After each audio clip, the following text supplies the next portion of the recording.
യേശുവേ നന്ദി, യേശുവേ ആരാധന. ഹല്ലേലൂയ, ഹല്ലേലൂയ, ഹല്ലേലൂയ, ആരാധന. ഹല്ലേലൂയ, ഹല്ലേലൂയ. കരുണയായിരിക്കണമേ നമുക്ക് പ്രാർത്ഥിക്കാം. നമ്മളെ ഇപ്പോൾ അലട്ടിക്കൊണ്ടിരിക്കുന്ന എല്ലാ ജീവിത ദുരിതങ്ങളും വാസനത്തിൽ പ്രത്യക്ഷയായ പരിശുദ്ധ അമ്മയുടെ മധ്യസ്ഥയിൽ ദിവ്യകാരുണ്യ നാഥൻ യേശുവേ ആരാധന, ആരാധന, ആരാധന, ആരാധന. യേശുവേ നന്ദി, യേശുവേ സ്തുതി. ഹല്ലേലൂയ, ഹല്ലേലൂയ, ഹല്ലേലൂയ, ഹല്ലേലൂയ. യേശുവേ മഹത്വം, മഹത്വം, മഹത്വം, മഹത്വം, മഹത്വം, മഹത്വം. ഹല്ലേലൂയ, ഹല്ലേലൂയ, ഹല്ലേലൂയ, ഹല്ലേലൂയ, ഹല്ലേലൂയ. യേശുവേ നന്ദി, യേശുവേ ആരാധന, ആരാധന, ആരാധന, ആരാധന. ഹല്ലേലൂയ, ഹല്ലേലൂയ, യേശുവേ നന്ദി, ആരാധന, ആരാധന, ആരാധന. യേശുവേ നന്ദി, യേശുവേ ആരാധന. ഹല്ലേലൂയ, ഹല്ലേലൂയ, ആരാധന, ആരാധന, ഹല്ലേലൂയ. പ്രത്യക്ഷപ്പെടലിലൂടെ പ്രകടമായ ദൈവമാതാവിന്റെ പ്രത്യേക കരുതലും സംരക്ഷണവും വെളിപ്പെടുത്തുന്ന പീഡിതരുടെ ആശ്വാസവും പ്രവാചകന്മാരുടെ രാജ്ഞിയും വാഗ്ദാനത്തിന്റെ പേടകവും പ്രപഞ്ച പ്രകൃതിയുടെ മാതാവുമായ പരിശുദ്ധ അമ്മയുടെ ഭക്തി തിരുസഭയിൽ കൂടുതൽ പ്രചരിച്ച് ജീവിതത്തിന്റെ ദുരന്ത അവസ്ഥകളിൽ അകപ്പെട്ടു കഴിയുന്ന അനേകായിരം മക്കൾക്ക് ദൈവത്തിന്റെ സാന്നിധ്യവും സന്ധിപ്പും കൂടുതൽ അനുഭവിക്കുക വഴി ആത്മീയ വിശുദ്ധിയും ദൈവശക്തി കൈവരിക്കുവാൻ ഞങ്ങളുടെ കുടുംബങ്ങളെ ഇടയാക്കണമേ. നമ്മുടെ എല്ലാ മേഖലകളെയും സമർപ്പിച്ചുകൊണ്ട് നമുക്ക് സ്തുതിച്ച് ആരാധിക്കാം. ഈശോയെ നന്ദി.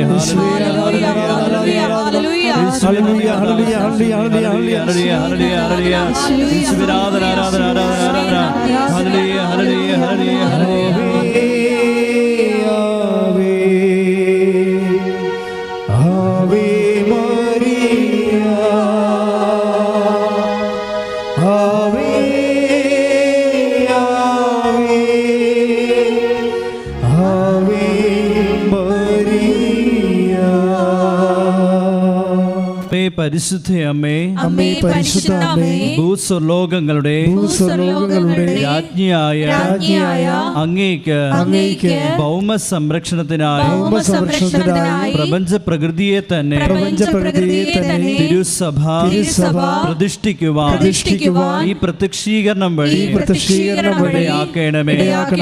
പരിശുദ്ധയമ്മേ, ജപമാല മാതാവേ, സകല കൃപാസന പ്രാർത്ഥനകളോടും ചേർത്ത് ഞങ്ങളിപ്പോൾ പ്രാർത്ഥിക്കുന്ന ഈ കുടുംബത്തിന്റെ പ്രത്യേക നിയോഗവും മൗനമായി നമ്മുടെ എല്ലാവരുടെയും നിയോഗങ്ങളും പ്രാർത്ഥനകളും മരിയൻ ഉടമ്പടിയിൽ സമർപ്പിച്ചിട്ടുള്ള എല്ലാ നിയോഗങ്ങളും ലൈറ്റ് കാനൽ റിക്വസ്റ്റിലൂടെ സമർപ്പിച്ചിട്ടുള്ള എല്ലാ നിയോഗങ്ങളും ഈ കൃപാസനത്തിലേക്ക് കടന്നു വന്ന് പ്രാർത്ഥിക്കുന്ന ഓരോരുത്തരുടെയും നിയോഗങ്ങളെ നമുക്ക് സമർപ്പിക്കാം. ഈ കൃപാസനത്തെയും ഇതിലെ എല്ലാ ശുശ്രൂഷകരെയും ഇവിടുത്തെ എല്ലാ ഉദ്യമങ്ങളെയും എല്ലാ മേഖലകളിലും പരിശുദ്ധ അമ്മയുടെ പ്രത്യേകമായ മാധ്യസ്ഥം ഉണ്ടാകണമെന്ന് നമുക്ക് മൗനമായി പ്രാർത്ഥിക്കാം.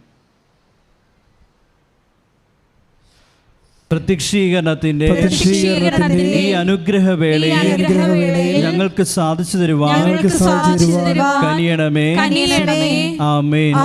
നമ്മുടെ എല്ലാ മേഖലയും സംരക്ഷിച്ചിട്ട് ഒരിക്കൽ കൂടി ഈശോയെ സ്തുതിച്ച് ആരാധിക്കാം.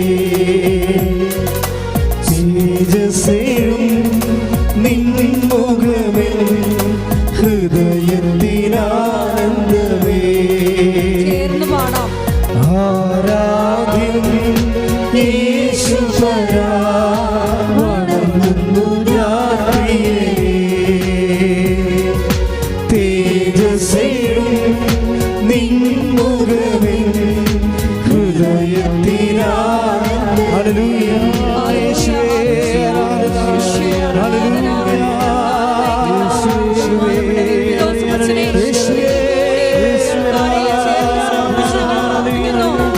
ആവശ്യമായ വചനങ്ങൾ വചനത്തിലൂടെ പ്രദാനം ചെയ്യണമേ.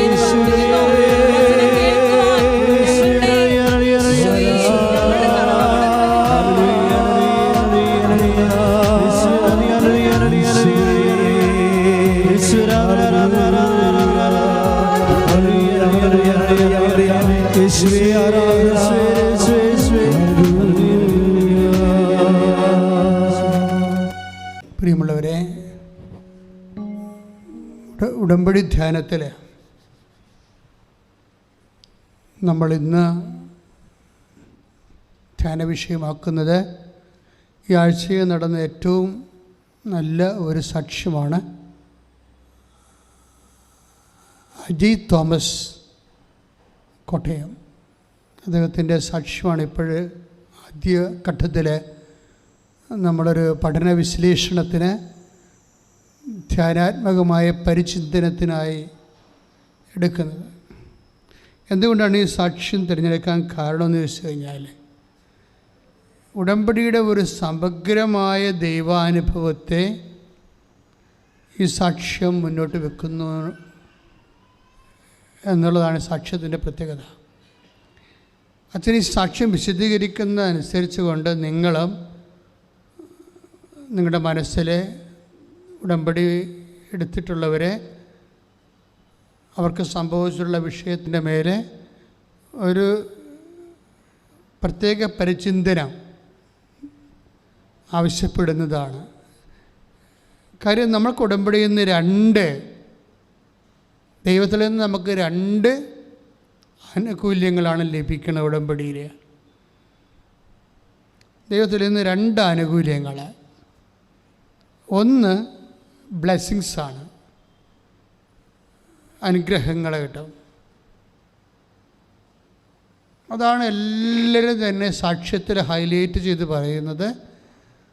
അവർക്ക് കിട്ടിയ ഭൗതികമായ ആനുകൂല്യങ്ങളാണ്. ഈ ദിവസങ്ങളിലുണ്ട് ഒരു സാക്ഷ്യമാണ് ഷോൺ എന്ന് പറയുന്ന കോഴിക്കോടുള്ളൊരു സഹോദരൻ്റെ സാക്ഷ്യം. അദ്ദേഹത്തിൻ്റെ വിഷയം എന്ന് പറയുന്നത് അദ്ദേഹത്തിനൊരു ട്രാൻസ്ഫർ അത്യാവശ്യമാണ്. സർക്കാർ ഉദ്യോഗസ്ഥനാണ്. അപ്പോൾ കൂട്ടുകാർ ചോദിച്ചത് കൃപാസനത്തിൽ പറഞ്ഞില്ലേ എന്നാണ് ചോദിച്ചത് അദ്ദേഹത്തോട്. എനിക്കത് കേട്ടപ്പോൾ ഭയങ്കര സർക്കാസ്റ്റിക്കായിട്ട് തോന്നി. അദ്ദേഹത്തിൻ്റെ കൂട്ടുകാർ അദ്ദേഹത്തോട് ചോദിച്ചത്, എനിക്ക് ട്രാൻസ്ഫർ ആവശ്യമാണെങ്കിൽ കൃപാസനത്തിൽ പറഞ്ഞില്ലേ എന്നാണ് ചോദിച്ചത്. അമ്മയോട് പറഞ്ഞില്ലേ എന്ന്. അങ്ങനെയൊക്കെ മനുഷ്യന്മാരിപ്പോൾ ചോദിക്കാൻ തുടങ്ങി.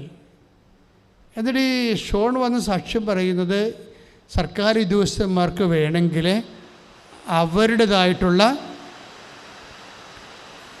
ഒരു സാക്ഷ്യവും ഉടമ്പടി ദിവസവും അതുപോലെ തന്നെ സാക്ഷ്യം പറച്ചിലും അതുപോലെ തന്നെ അനുഭവങ്ങൾ പങ്കുവെക്കുന്നതും ധ്യാനമാണെങ്കിൽ അങ്ങനെ വേണമെങ്കിൽ ഒരു ഉദ്യോഗസ്ഥ കൂട്ടായ്മ പോലെ വരെ സംഘടിപ്പിച്ച് നടത്താൻ പറ്റിയ രീതിയിലുള്ള ഒത്തിരിയേറെ സർവീസ് ഓറിയൻറ്റഡായിട്ടുള്ള സാക്ഷ്യങ്ങൾ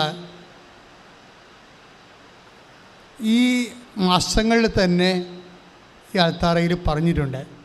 സർവീസ്, അതായത് ഉദ്യോഗസ്ഥന്മാരുടെ സാക്ഷ്യങ്ങൾ.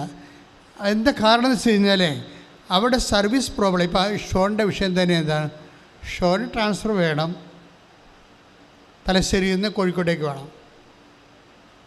പക്ഷേ അത് പ്രോസസ്സിങ് ചെയ്തെടുക്കുമ്പോൾ 1.5 വർഷത്തെ താമസമുണ്ട്. 1.5 വർഷം കഴിഞ്ഞാൽ തീർച്ചയായിട്ടും അദ്ദേഹത്തിന് കിട്ടാൻ സാധ്യതയുണ്ട്. പക്ഷേ അദ്ദേഹത്തിൻ്റെ ലൈഫ് സിറ്റുവേഷൻ അനുസരിച്ചുകൊണ്ട് അദ്ദേഹത്തിന് ഇപ്പം തന്നെ അത് കിട്ടിയേ മതിയാകത്തുള്ളൂ. അപ്പം അതുകൊണ്ട് ആ വിഷയം മാതാവിൻ്റെ അടുത്ത് എന്തുകൊണ്ടാണ് അദ്ദേഹം വെച്ചതെന്ന് അദ്ദേഹം എക്സ്പ്ലെയിൻ ചെയ്യുന്നുണ്ട്. വിശ്വാസത്തോടെ എക്സ്പ്ലെയിൻ ചെയ്യുന്നതെന്ന് വെച്ചാൽ അമ്മയാകുമ്പോൾ സമയച്ചുരുക്കം സംഭവിക്കും. കാര്യം ഈ ഷോൺ എന്ന് പറയുന്ന സർക്കാർ ഉദ്യോഗസ്ഥൻ നേരത്തെ സാക്ഷ്യം പറഞ്ഞിട്ടുള്ളതാണ്. ഇപ്പോൾ കൃപാസനം എന്താണ്, അമ്മ എന്താണ്, അമ്മയുടെ പ്രവർത്തനം എന്താണ്, ഉടമ്പടി എന്താണെന്നൊക്കെ കുറിച്ച് അദ്ദേഹത്തിന് വളരെ വ്യക്തതയുണ്ട്. അതുകൊണ്ടാണ് അദ്ദേഹത്തിൻ്റെ 2ാമത്തെ ഒരു വിഷയം വന്നപ്പോൾ അദ്ദേഹം വന്നിട്ട് ഈ വിഷയം അമ്മ ആഗ്രഹിച്ചാൽ തീർച്ചയായിട്ടും.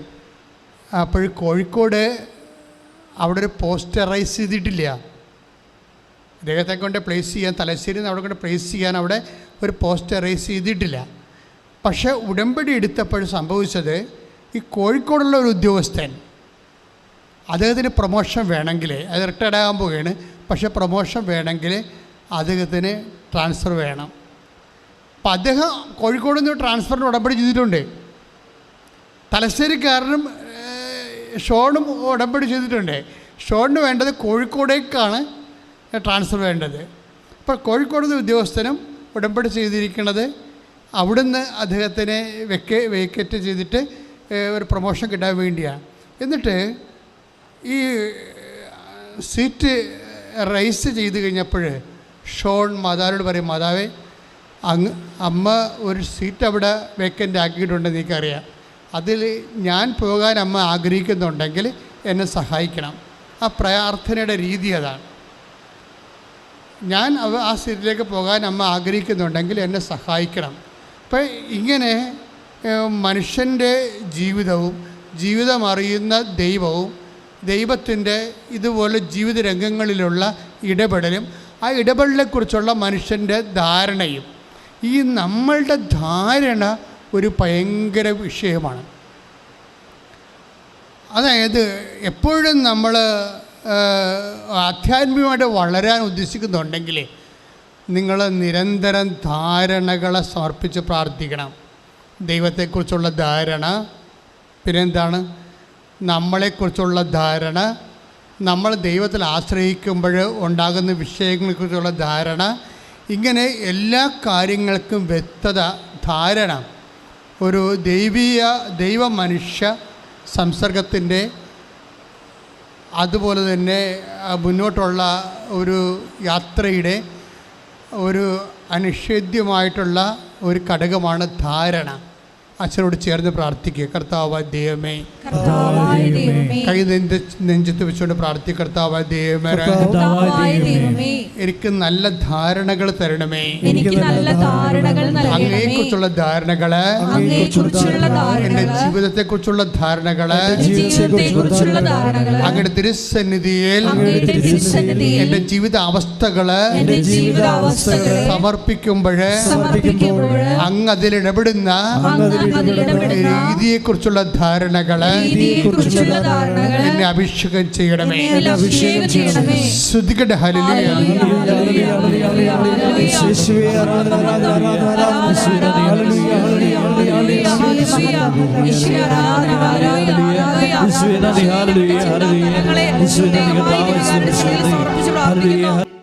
പ്രിയമുള്ളവരെ, ദൈവത്തെ, നമ്മളുടെ വിഷയങ്ങൾ ദൈവത്തോട് അവതരിപ്പിക്കുന്നതിനെക്കുറിച്ച് നമുക്കൊരു ധാരണ വേണമെന്ന് പറഞ്ഞില്ലേ? ഈ ധാരണകളെ വളരെ ആത്മാവിൽ അഭിഷേകമുള്ളവർ വളരെ കൃത്യമായിട്ട് ആ ധാരണകൾ ദൈവത്തിരുസന്നിധിയിൽ പങ്കുവെക്കുന്നത് കാണാം. നമ്മൾ എന്തുമാത്രം സൂക്ഷ്മതയോടെ നമ്മുടെ അവസ്ഥകളെക്കുറിച്ച് ദൈവത്തോട് പറയുന്നുവോ അത്ര കണ്ട് നമുക്ക് ആ വിഷയത്തെക്കുറിച്ച് ധാരണയുണ്ടോ, ആ വിഷയത്തിന് മേൽ ദൈവം ഇടപെടുമെന്നുള്ളൊരു ധാരണയുണ്ട്. എല്ലാം ധാരണയാണ്. അതാ 119 സങ്കീർത്തനം നോക്കിയേ. സങ്കീർത്തനം 119:26 വായിച്ചോളൂ. എൻ്റെ അവസ്ഥ ഞാൻ വിവരിച്ചപ്പോൾ അങ്ങ് എനിക്ക് ഉത്തരമരുളി. അങ്ങയുടെ ചട്ടങ്ങൾ എന്നെ പഠിപ്പിക്കണമേ. അതായത് എൻ്റെ അവസ്ഥ ഞാൻ വിവരിച്ചപ്പോൾ, എന്ന് പറഞ്ഞേ, എൻ്റെ അവസ്ഥ ഞാൻ വിവരിച്ചപ്പോൾ അങ്ങ് എനിക്ക് ഉത്തരമരുളി. അതാ സങ്കീർത്തനം 119:26. അപ്പം അവസ്ഥകൾ എന്തിനുള്ളതാണ്? വിവരിക്കാനുള്ളതാണ്. അല്ലാതെ നമ്മളെ ചിലർ ആ ദൈവത്തിന് എല്ലാം അറിയാമല്ലോ എന്ന് പറയും. ദൈവത്തിന് അറിയാവുന്നുള്ളത് പ്രാർത്ഥനയുടെ ഒരു സബ്ജക്റ്റ് അല്ല. അതെപ്പോഴും നമ്മൾ ശ്രദ്ധിച്ചു. ചിലർ പ്രാർത്ഥനയെക്കുറിച്ച് പറയുമ്പോഴോ ദൈവത്തിന് എല്ലാം അറിയാമല്ലോ.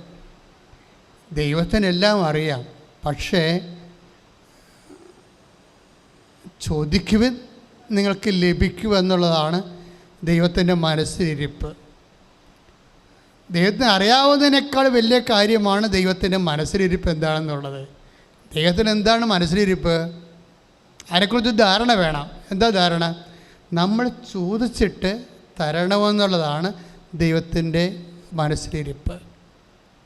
നമ്മൾ ചോദിക്കണം, ചോദിച്ചിട്ട് തരണം. ചോദിക്കണമെങ്കിൽ നമ്മൾക്ക് എന്ത് വേണം? തരണമെങ്കിൽ എന്ത് വേണം? അതൊരു ധാരണയല്ലേ? ചോദിക്കണമെങ്കിൽ നമുക്ക് എന്ത് വേണം? വിശ്വാസം വേണം. പോരാ, പിന്നെ എന്താണ്? നല്ല ദൈവസ്നേഹം വേണം. ദൈവസ്നേഹവും വിശ്വാസവും ഇല്ലാത്തവർക്ക് ചോദിക്കാൻ പാടായിരിക്കും. അവരിങ്ങനെ ദൈവത്തിനെല്ലാം അറിയാമല്ലോ എന്നും പറഞ്ഞിരിക്കുന്നത് ഒരു തരം ഒളിച്ചോട്ടമാണ്. എന്താ കാര്യം? ദൈവത്തിന് അറിയാം, പക്ഷേ നല്ല മോന്തോടുകൂടി ചോദിക്കാനുള്ള ആത്മീയ അവസ്ഥ ഇവർക്കുണ്ടാകത്തില്ല. അതാണ് അവിടുത്തെ വരുന്ന ഒരു വിഷയം. അതായത് നമ്മൾ ചോദിക്കണമെങ്കിൽ സ്വാഭാവികമായിട്ടും നമുക്കെന്ത് വേണം? ചളിപ്പുണ്ടാകരുത്, അല്ലേ? ചോദിച്ചാൽ കിട്ടുമോ, തരുമോ, നമ്മളവർക്ക് അറിയാവോ? ഇപ്പം നമ്മളെ മനുഷ്യന്മാരോട് പരിചയമില്ലാത്തവരോട് നമ്മളൊരു ചോദിക്കുമോ? സമയം എന്താണെന്ന് ചോദിക്കും. അത്രയും വാച്ച് ഉണ്ടെങ്കിൽ സമയം എന്താണെന്ന് ചോദിക്കും, അത്രയും ചോദിക്കുന്നത്. സാങ്കേതികമായ കുറച്ച് കാര്യങ്ങൾ ചോദിക്കും. വ്യക്തിപരമായ ഒരു കാര്യവും നമ്മൾ ചോദിക്കത്തില്ല പരിചയമുള്ള ഇല്ലാത്തവരോട്.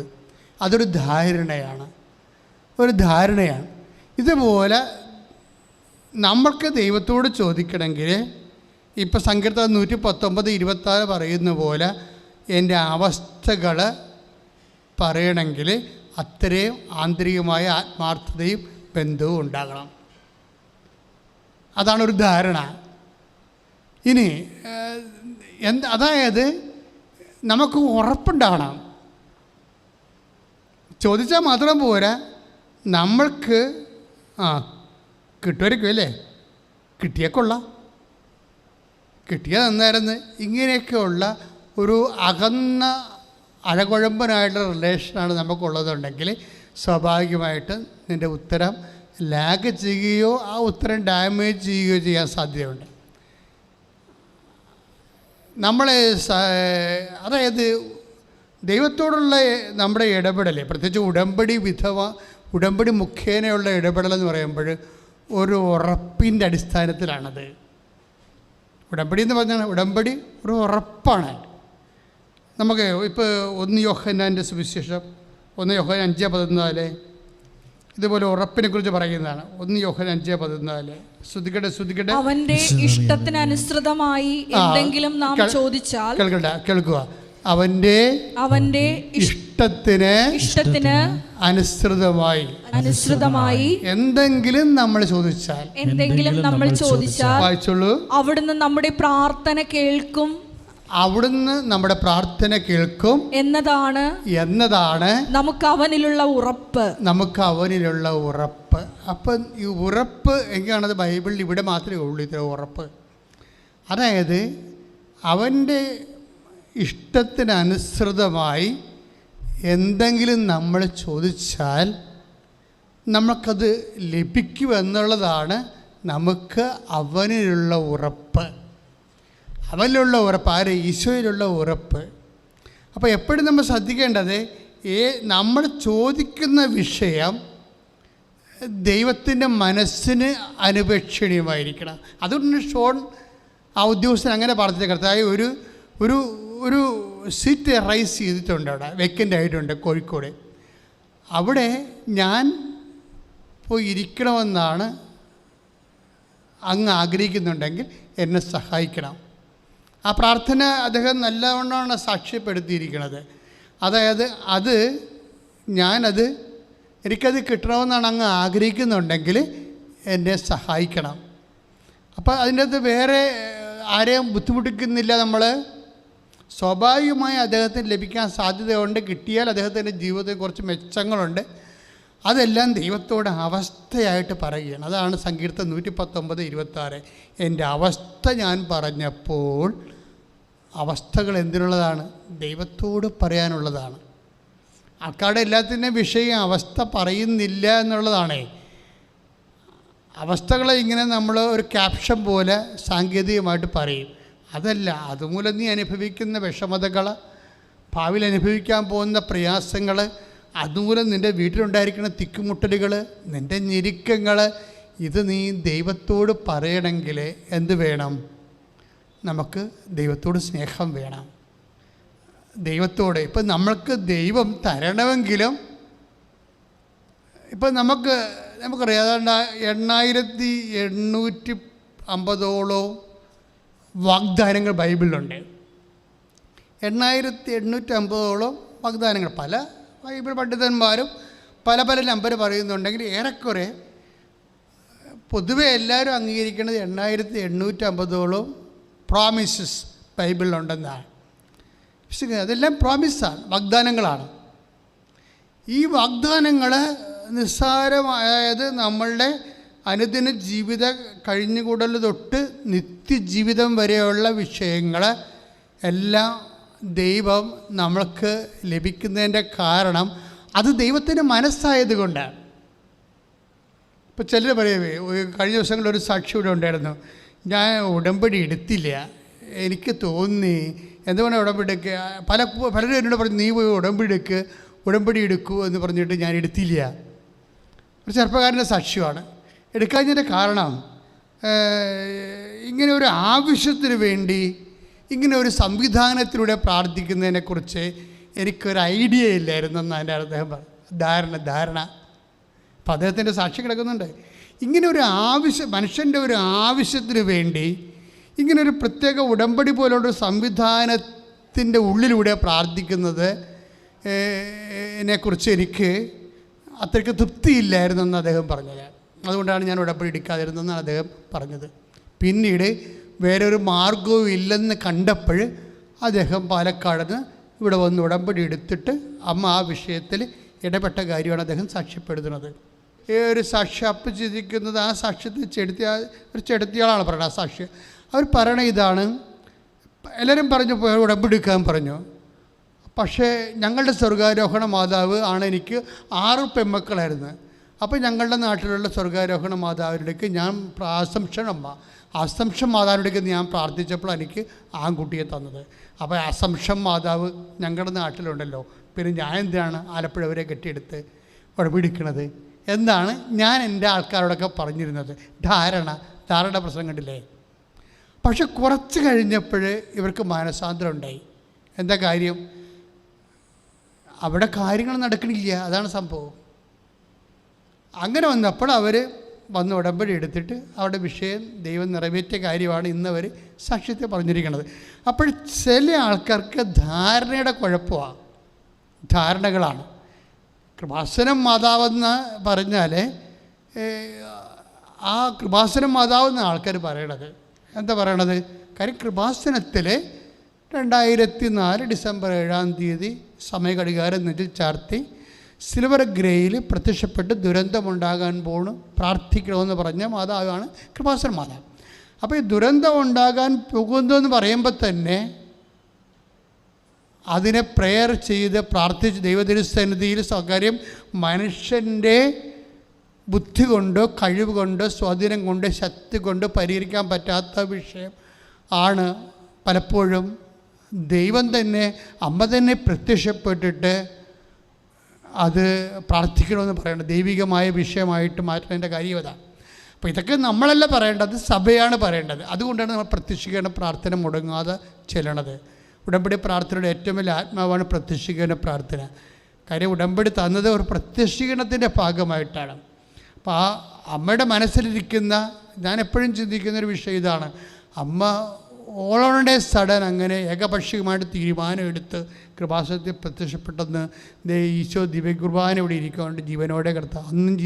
അന്ന് ഈശോ ജീവനോടെ അൾത്താറിൽ ഉണ്ടായിരുന്ന സമയത്താണ് അമ്മ പ്രത്യക്ഷപ്പെടുന്നത്. ഞാൻ കരുതണില്ല അമ്മ ഏകപക്ഷീയമായിട്ട് എടുത്ത ഒരു തീരുമാനമാണെന്ന്. അങ്ങനെ എടുക്കാൻ പറ്റത്തില്ല. ഈശോ അറിഞ്ഞാണ് അമ്മ പ്രത്യക്ഷപ്പെട്ടത്. എങ്കിൽ പരപിതാവ് അറിഞ്ഞാണ് പ്രത്യക്ഷപ്പെട്ടത്. എങ്കിൽ പരിശുദ്ധാത്മാവ് പറഞ്ഞു, തെറ്റൊക്കെ ദൈവം പറഞ്ഞാണ് പരിശുദ്ധാത്മ കൃപാസനത്തിലെ അൾത്താറയിലെ ആരാധന മധ്യേ പ്രത്യക്ഷപ്പെട്ട് ദുരന്തമുണ്ടാകാൻ പോകുന്ന പ്രാർത്ഥിക്കണമെന്ന് പറഞ്ഞെങ്കിൽ ആ അത്രയും പ്രധാനപ്പെട്ടൊരു വിഷയത്തെക്കുറിച്ച് അതൊരു മനുഷ്യരാശിയെ മുഴുവനും ബാധിക്കുന്നൊരു വിഷയമായത് കാരണം അത് പറയേണ്ടത് സഭയല്ലേ. സഭ ആ വിഷയം ഏറ്റെടുത്ത് പഠിക്കാനും അതിലുള്ള ദൈവ മനസ്സെന്താനും വെളിപ്പെടുത്താനുമാണ് നമ്മൾ പ്രത്യക്ഷീകരണ പ്രാർത്ഥന ചൊല്ലണത്. ഒരു ദിവസം രാവിലെ യൂട്യൂബിൽ നോക്കുമ്പോൾ എങ്ങനെയായാലും 17,000 പേരാണ് പ്രത്യക്ഷീകരണ പ്രാർത്ഥന ചേരണത്. അത് കാര്യം ഇതിൻ്റെ ഭാഗമാണ് പ്രത്യക്ഷീകരണ പ്രാർത്ഥന. ചില ആൾക്കാർ എവിടെ പോകുമ്പോഴും പ്രത്യക്ഷീകരണ പ്രാർത്ഥന ചൊല്ലിക്കൊണ്ടാണ് പോണത്. കാര്യം അവർക്ക് അതിനെക്കുറിച്ച് വ്യക്തമായ ധാരണയുണ്ട്. എന്താണ് ഉടമ്പടി, ഉടമ്പടിയിലേക്ക് എങ്ങനെ പ്രത്യക്ഷീകരണ പ്രാർത്ഥന നയിക്കുന്നത്, ആ പ്രത്യക്ഷീകരണ പ്രാർത്ഥനയിലൂടെ ദൈവത്തിൻ്റെ മനസ്സ് എങ്ങനെയാണ് വെളിപ്പെടുന്നത്, എല്ലാത്തിനെക്കുറിച്ച് വ്യക്തമായ എഡ്യൂക്കേഷൻ. ഉടമ്പടി ധ്യാനം എന്ന് പറയുമ്പോൾ ഉടമ്പടിയെക്കുറിച്ച് വ്യക്തതയുണ്ടാണ് നമുക്ക്. കാര്യം ദൈവം 19,000-ഓളം വാഗ്ദാനങ്ങളാണ് മനുഷ്യന് കൊടുത്തിരിക്കുന്നത്.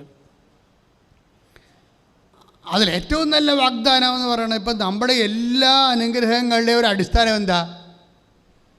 നമ്മൾ ഓരോ ഭൗതികമായ കാര്യങ്ങൾ ദൈവത്തോട് ചോദിച്ചു വാങ്ങിച്ചു, അങ്ങനെ ഉപയോഗിച്ചു, നമ്മൾ പിന്നീട് മരിച്ചു പോകണം. നമുക്ക് ഇങ്ങനെ ചോദിക്കാനുള്ള കാരണങ്ങൾ എന്താ? അതാണ് അവൻ്റെ മനസ്സിന്. ഇപ്പോൾ 1 യോഹന്നാൻ 5:14 എന്താണ്? അവൻ്റെ മനസ്സിന് അനപേക്ഷണീയമായ ഒരു കാര്യമാണ് നമ്മൾ ചോദിക്കണമെങ്കിൽ തീർച്ചയായിട്ടും അത് നമുക്ക് ലഭിക്കുമെന്നുള്ളതാണ് നമുക്ക് അവനിലുള്ള ഉറപ്പ്. ഈ ഉറപ്പിൻ്റെ അടിസ്ഥാനത്തിലാണ്, ഉറപ്പെല്ലാം എവിടെ നിന്ന് വരണതാണ്? വാഗ്ദാനങ്ങളിൽ നിന്നാണ് ഉറപ്പ് വരണത്. നമുക്ക് ഈ ഉറപ്പ് വരണത് എവിടെ നിന്നാണ്? വാഗ്ദാനങ്ങളിലാണ്. വാഗ്ദാനങ്ങൾ എങ്ങനെ പ്രാപിക്കണത്? ഉടമ്പടിയിലൂടെയാണ്. സിമ്പിളല്ലേ? വാഗ്ദാനങ്ങൾ ഒരു മനുഷ്യൻ പ്രാപിക്കണത് എങ്ങനെയാണ്? ഉടമ്പടിയിലൂടെയാണ്. പല അനുഗ്രഹങ്ങളും ഉടമ്പടി ഇല്ലാതെ പ്രാർത്ഥിച്ചിട്ട് എന്തുകൊണ്ട് ലാഗ് ചെയ്യുകയോ അനുഭവിക്കാൻ യോഗ്യതയില്ലാതെ ചെയ്യണത് സാധാരണ അത് സിംഗിൾ പ്രയറിൻ്റെ സബ്ജക്റ്റായിട്ട് മാറ്റിയിട്ടാണ്. നിൻ്റെ പ്രാർത്ഥനാ വിഷയം അതിൽ നീയുണ്ടോ, ദൈവം ഉണ്ടെങ്കിൽ അത് മിക്കവാറും ഉടമ്പടിയിലേ അവസാനിക്കത്തുള്ളൂ. നിൻ്റെ പ്രാർത്ഥനാ സബ്ജക്റ്റ് അതിൽ കക്ഷികളായിട്ട് നീയുണ്ടോ, അതിൻ്റെ എതിർവശത്ത് ദൈവമുണ്ടോ എങ്കിൽ എപ്സഫാത്തോ ദാറ്റ്സ് എ കവനൻറ്റ്. അത് ഉടമ്പടിയാണല്ലോ. അത് ഉടമ്പടിയാണെന്ന് അറിയാത്തത് കൊണ്ടാണ് നീ പ്രാർത്ഥിക്കുകയും ചെയ്യും, കള്ളു കുടിക്കുകയും ചെയ്യും, പ്രാർത്ഥിക്കുകയും ചെയ്യും, നാട്ടുകാരെ പറ്റുകയും ചെയ്യും, പ്രാർത്ഥിക്കുകയും ചെയ്യും, വിഭജിക്കുകയും ചെയ്യും. അതെന്താ കാര്യം? ഇത് ഉടമ്പടിയാണെന്ന് അറിയാൻ പാടില്ലാത്തവരെ പ്രാർത്ഥനയെ ദുർവിനിയോഗിക്കുന്നതാണ്. കാര്യം എപ്പോഴും നമ്മൾ ദൈവത്തോട് ബന്ധപ്പെടുകയാണെങ്കിൽ സ്വാഭാവികമായിട്ട് വചനം എന്ത് പറയും? നിനക്ക് ലഭിക്കണമെങ്കിൽ 1 യോഹന്നാൻ 5:14 നിൻ്റെ ആഗ്രഹങ്ങൾ എന്താണ്? നിൻ്റെ ആവശ്യങ്ങൾ അവൻ്റെ മനസ്സിന് അനപേക്ഷണീയം. ഒന്ന് വായിച്ച വചനങ്ങൾ. അവന്റെ ഇഷ്ടത്തിനനുസൃതമായി എന്തെങ്കിലും നാം ചോദിച്ചാൽ അവിടുന്ന് നമ്മുടെ പ്രാർത്ഥന കേൾക്കും എന്നതാണ് നമുക്ക് അവനിലുള്ള ഉറപ്പ്. അപ്പം പ്രാർത്ഥന കേൾക്കുമെന്നുള്ളത് നമുക്ക് ആരിലുള്ള ഉറപ്പാണ്? യേശുവിലുള്ള ഉറപ്പാണ്. കാര്യം എന്താണ്? യേശുവിലുള്ള ഉറപ്പാണ്. കാര്യം യേശു തന്നെ യോഹന്നാന്റെ സുവിശേഷം 14:14 സ്തുതിക്കട്ടെ ഹല്ലേലൂയ.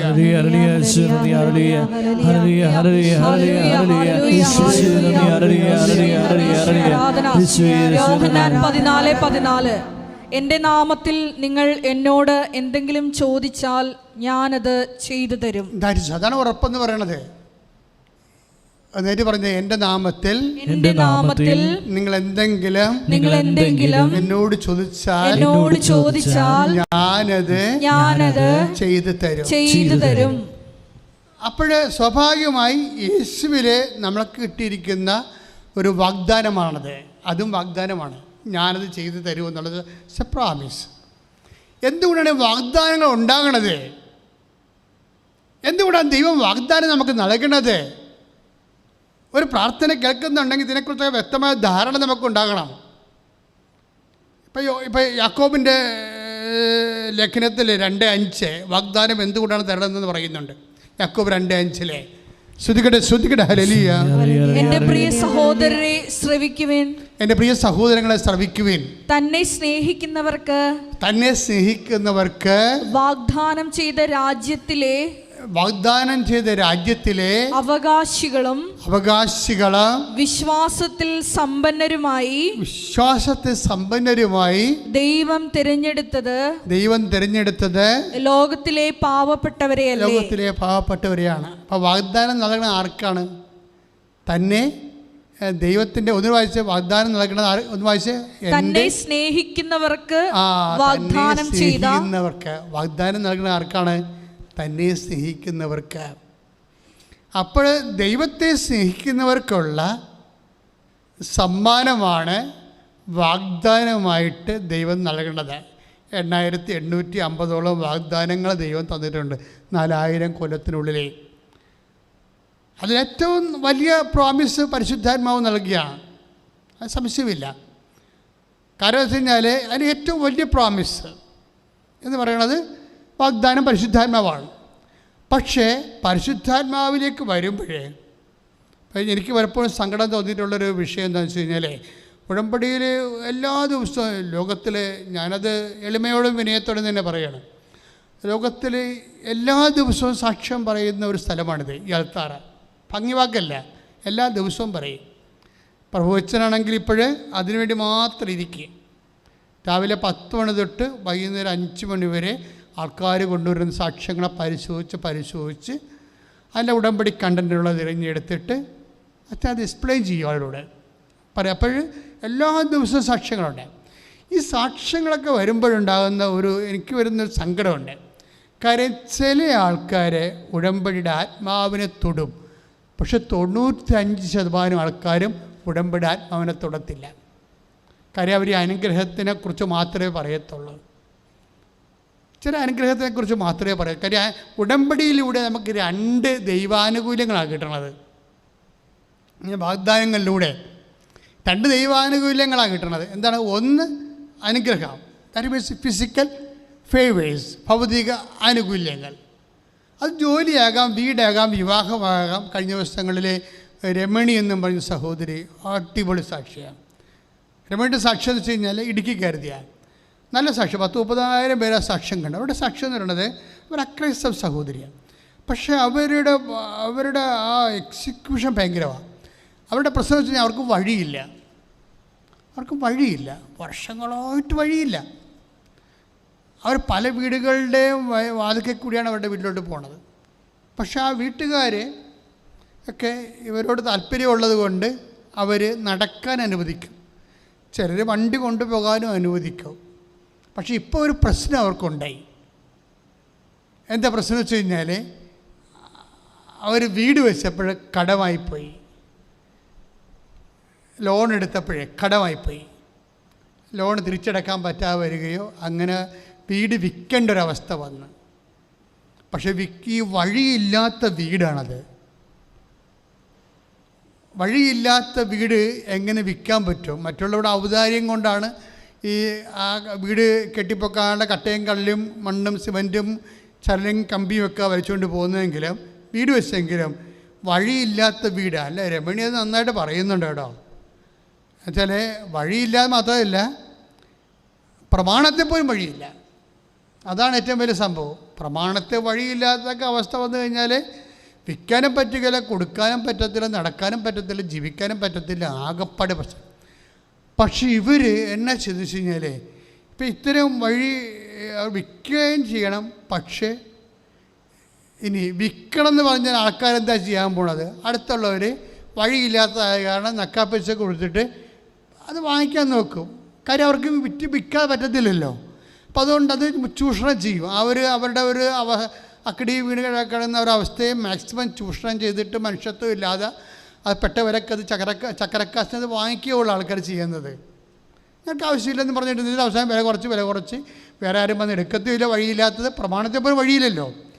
അപ്പം നിങ്ങളവർക്ക് ഈ ഉടമ്പടിയിലൊക്കെ വരുന്ന വിഷയങ്ങളെന്നൊക്കെ പറഞ്ഞതേ നമ്മളെ കേട്ടാൽ തന്നെ പേടിച്ചു പോകുന്ന വിഷയമാണ്. കാര്യം അവരെ സംബന്ധിച്ചിടത്തോളം ഒന്ന് ചിന്തിക്കുക, പ്രമാണത്തെപ്പോലും വഴിയില്ല. എത്രയോ കേസുകൾ ആ പ്രമാണത്തെപ്പോലും വഴിയില്ല എന്നിട്ട് വിൽക്കാൻ പറ്റാതെ കിടക്കുന്നത്. അവിടെ വീട് വെക്കാൻ സമ്മതിക്കത്തില്ല.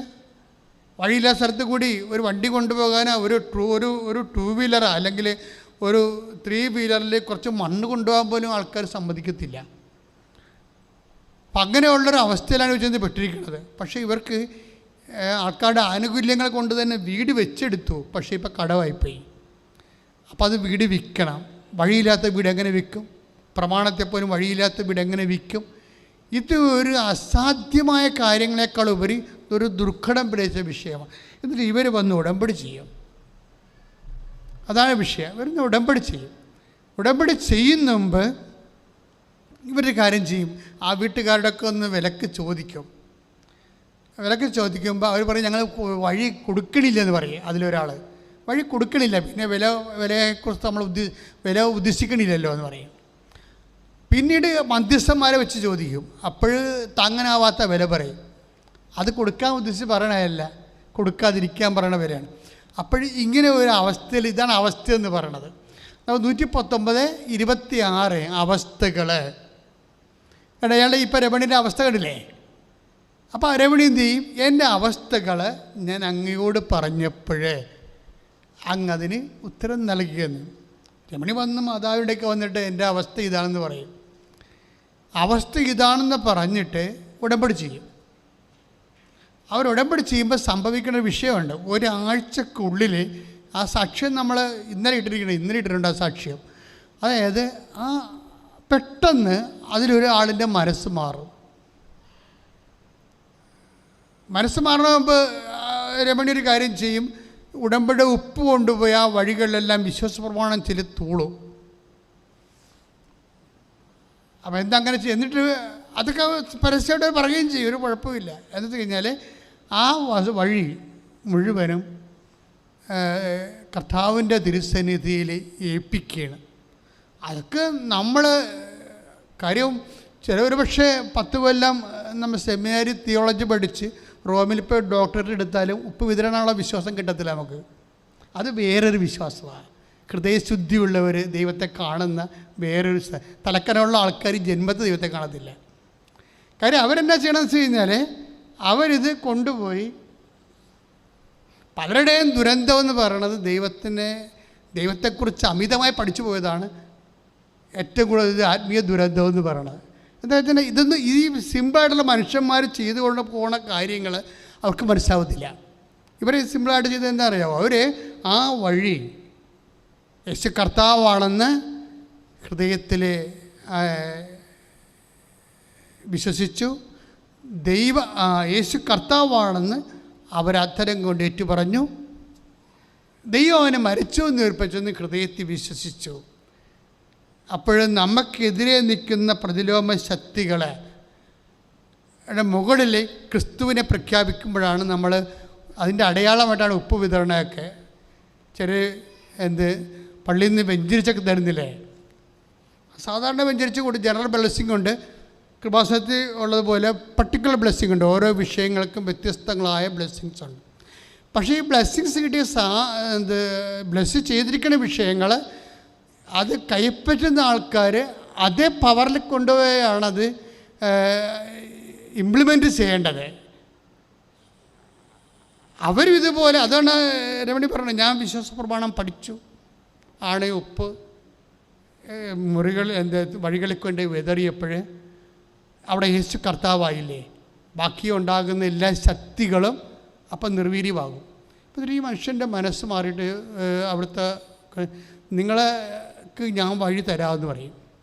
അതെങ്ങനെ? 11 അടി വഴിയുള്ള 10 സെൻറ്റ് വഴിയാണ് കൊടുക്കണത്. 10 സെൻറ്റ് വഴി ഒന്ന് ചിന്തിച്ച് നോക്കിക്കേ.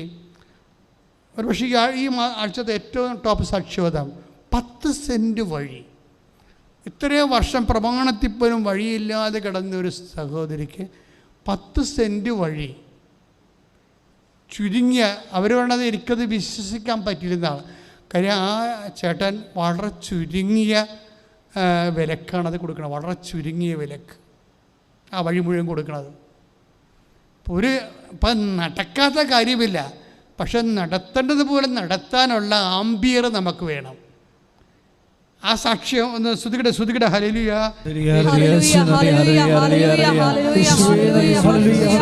രമണി ബാബു എന്ന ചേച്ചിയുടെ യഥാർത്ഥ പേര്.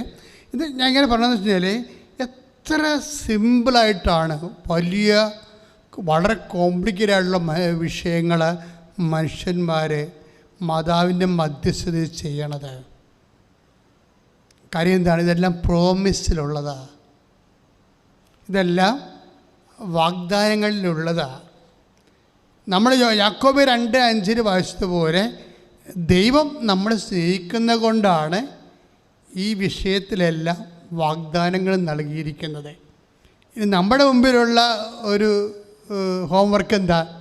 വാഗ്ദാനങ്ങളെ നമ്മൾ പ്രാപിക്കണം, വാഗ്ദാനങ്ങളെ നമ്മൾ പ്രാപിക്കണം. അതാണ് നമ്മുടെ മുമ്പിലുള്ള ഹോംവർക്ക്.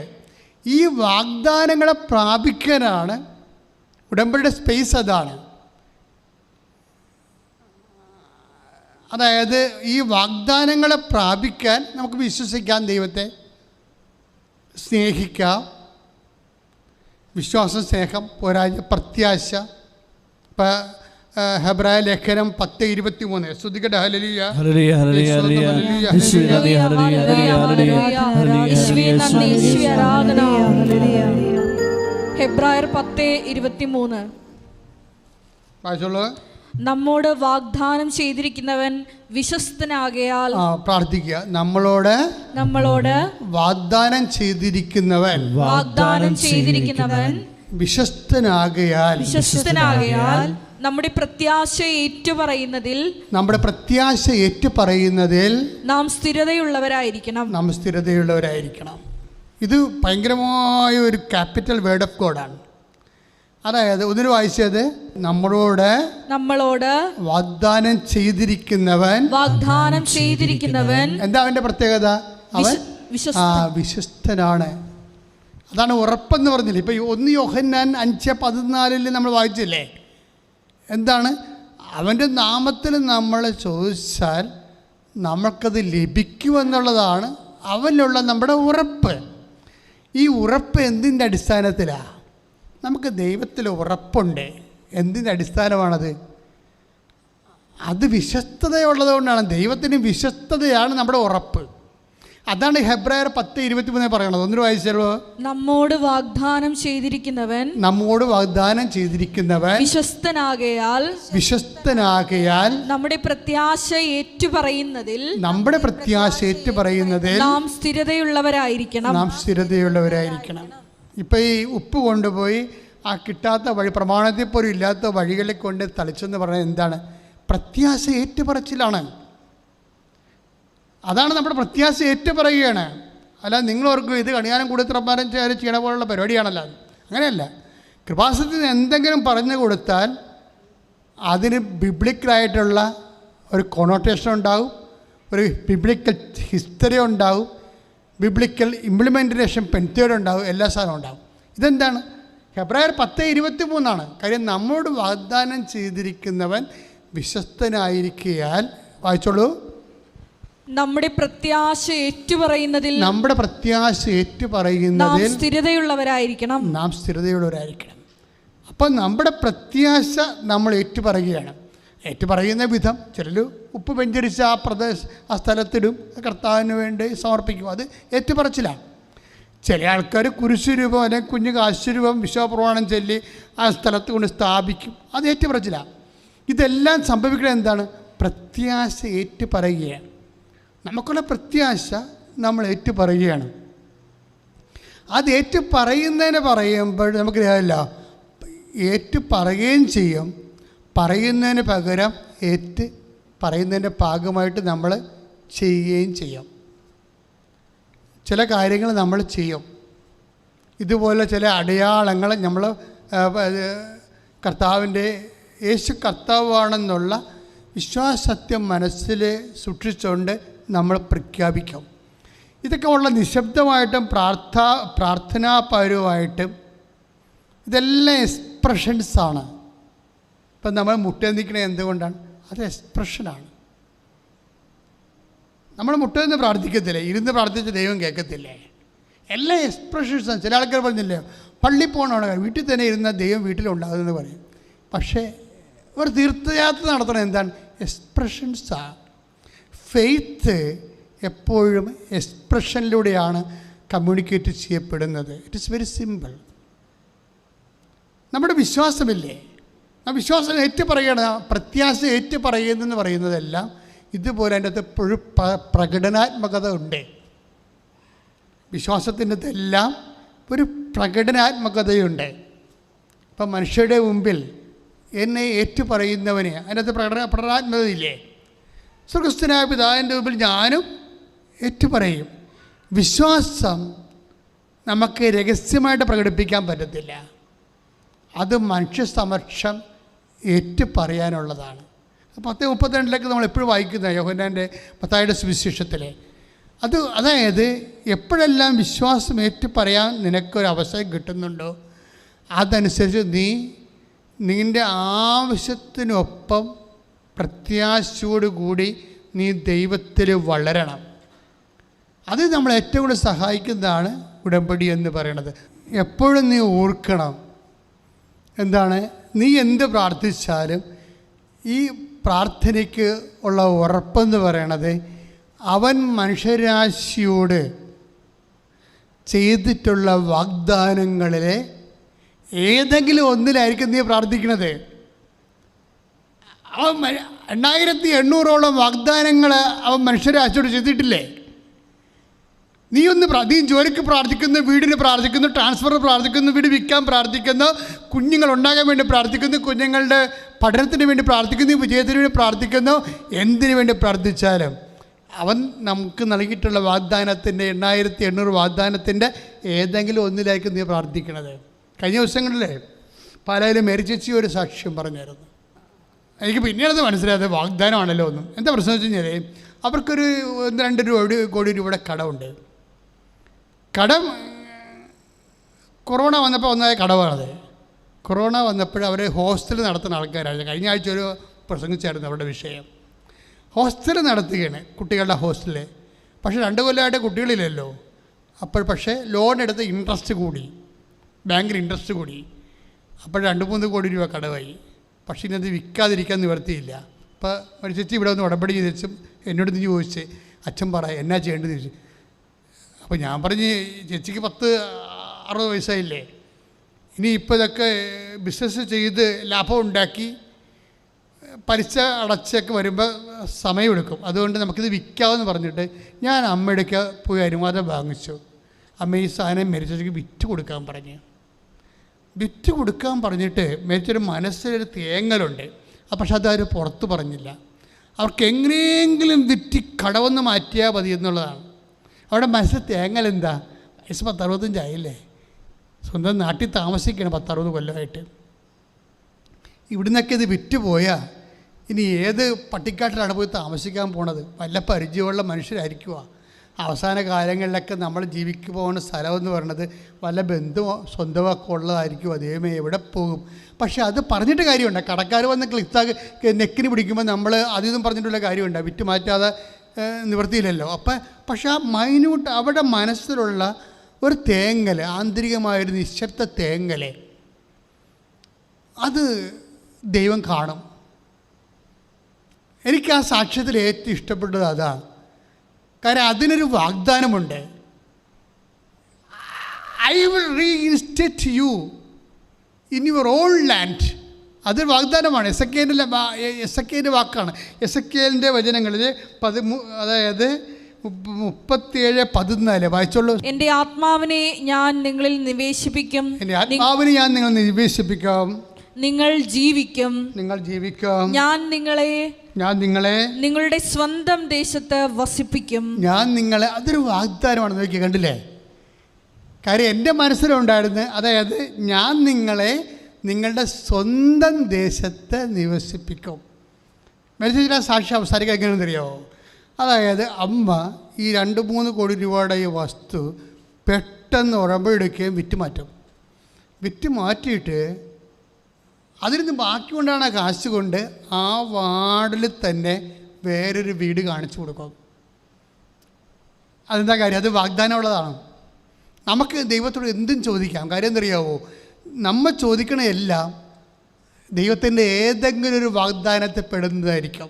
ഇപ്പം മേരിച്ചേച്ചിയുടെ നഷ്ടപ്പെട്ട വീട്ടിൽ തന്നെ, വീടിൻ്റെ ആ വാർഡിൽ തന്നെ അവർക്ക് വീട് കൊടുക്കാൻ കാര്യം എന്താ? അത് ഈ രജിസ്ട്രേഷൻ എസക്കേലാണ് 37:14 ഒന്നിനു വായിച്ചോളൂ. എന്റെ ആത്മാവിനെ ഞാൻ നിങ്ങളിൽ നിവേശിപ്പിക്കാം. നിങ്ങൾ ജീവിക്കും. ഞാൻ നിങ്ങളെ നിങ്ങളുടെ സ്വന്തം ദേശത്ത് വസിപ്പിക്കും. അപ്പോൾ ജീവിക്കുക, സ്വന്തം ദേശത്ത് വസിക്കുക, ഇതൊക്കെ എന്താണ്? ഒരു മനുഷ്യൻ്റെ ആഗ്രഹങ്ങളും അഭിലാഷങ്ങളും അവകാശങ്ങളുമാണ്. ഇതെല്ലാം ദൈവം മാനിക്കുമെന്നാണ് പറയണത്.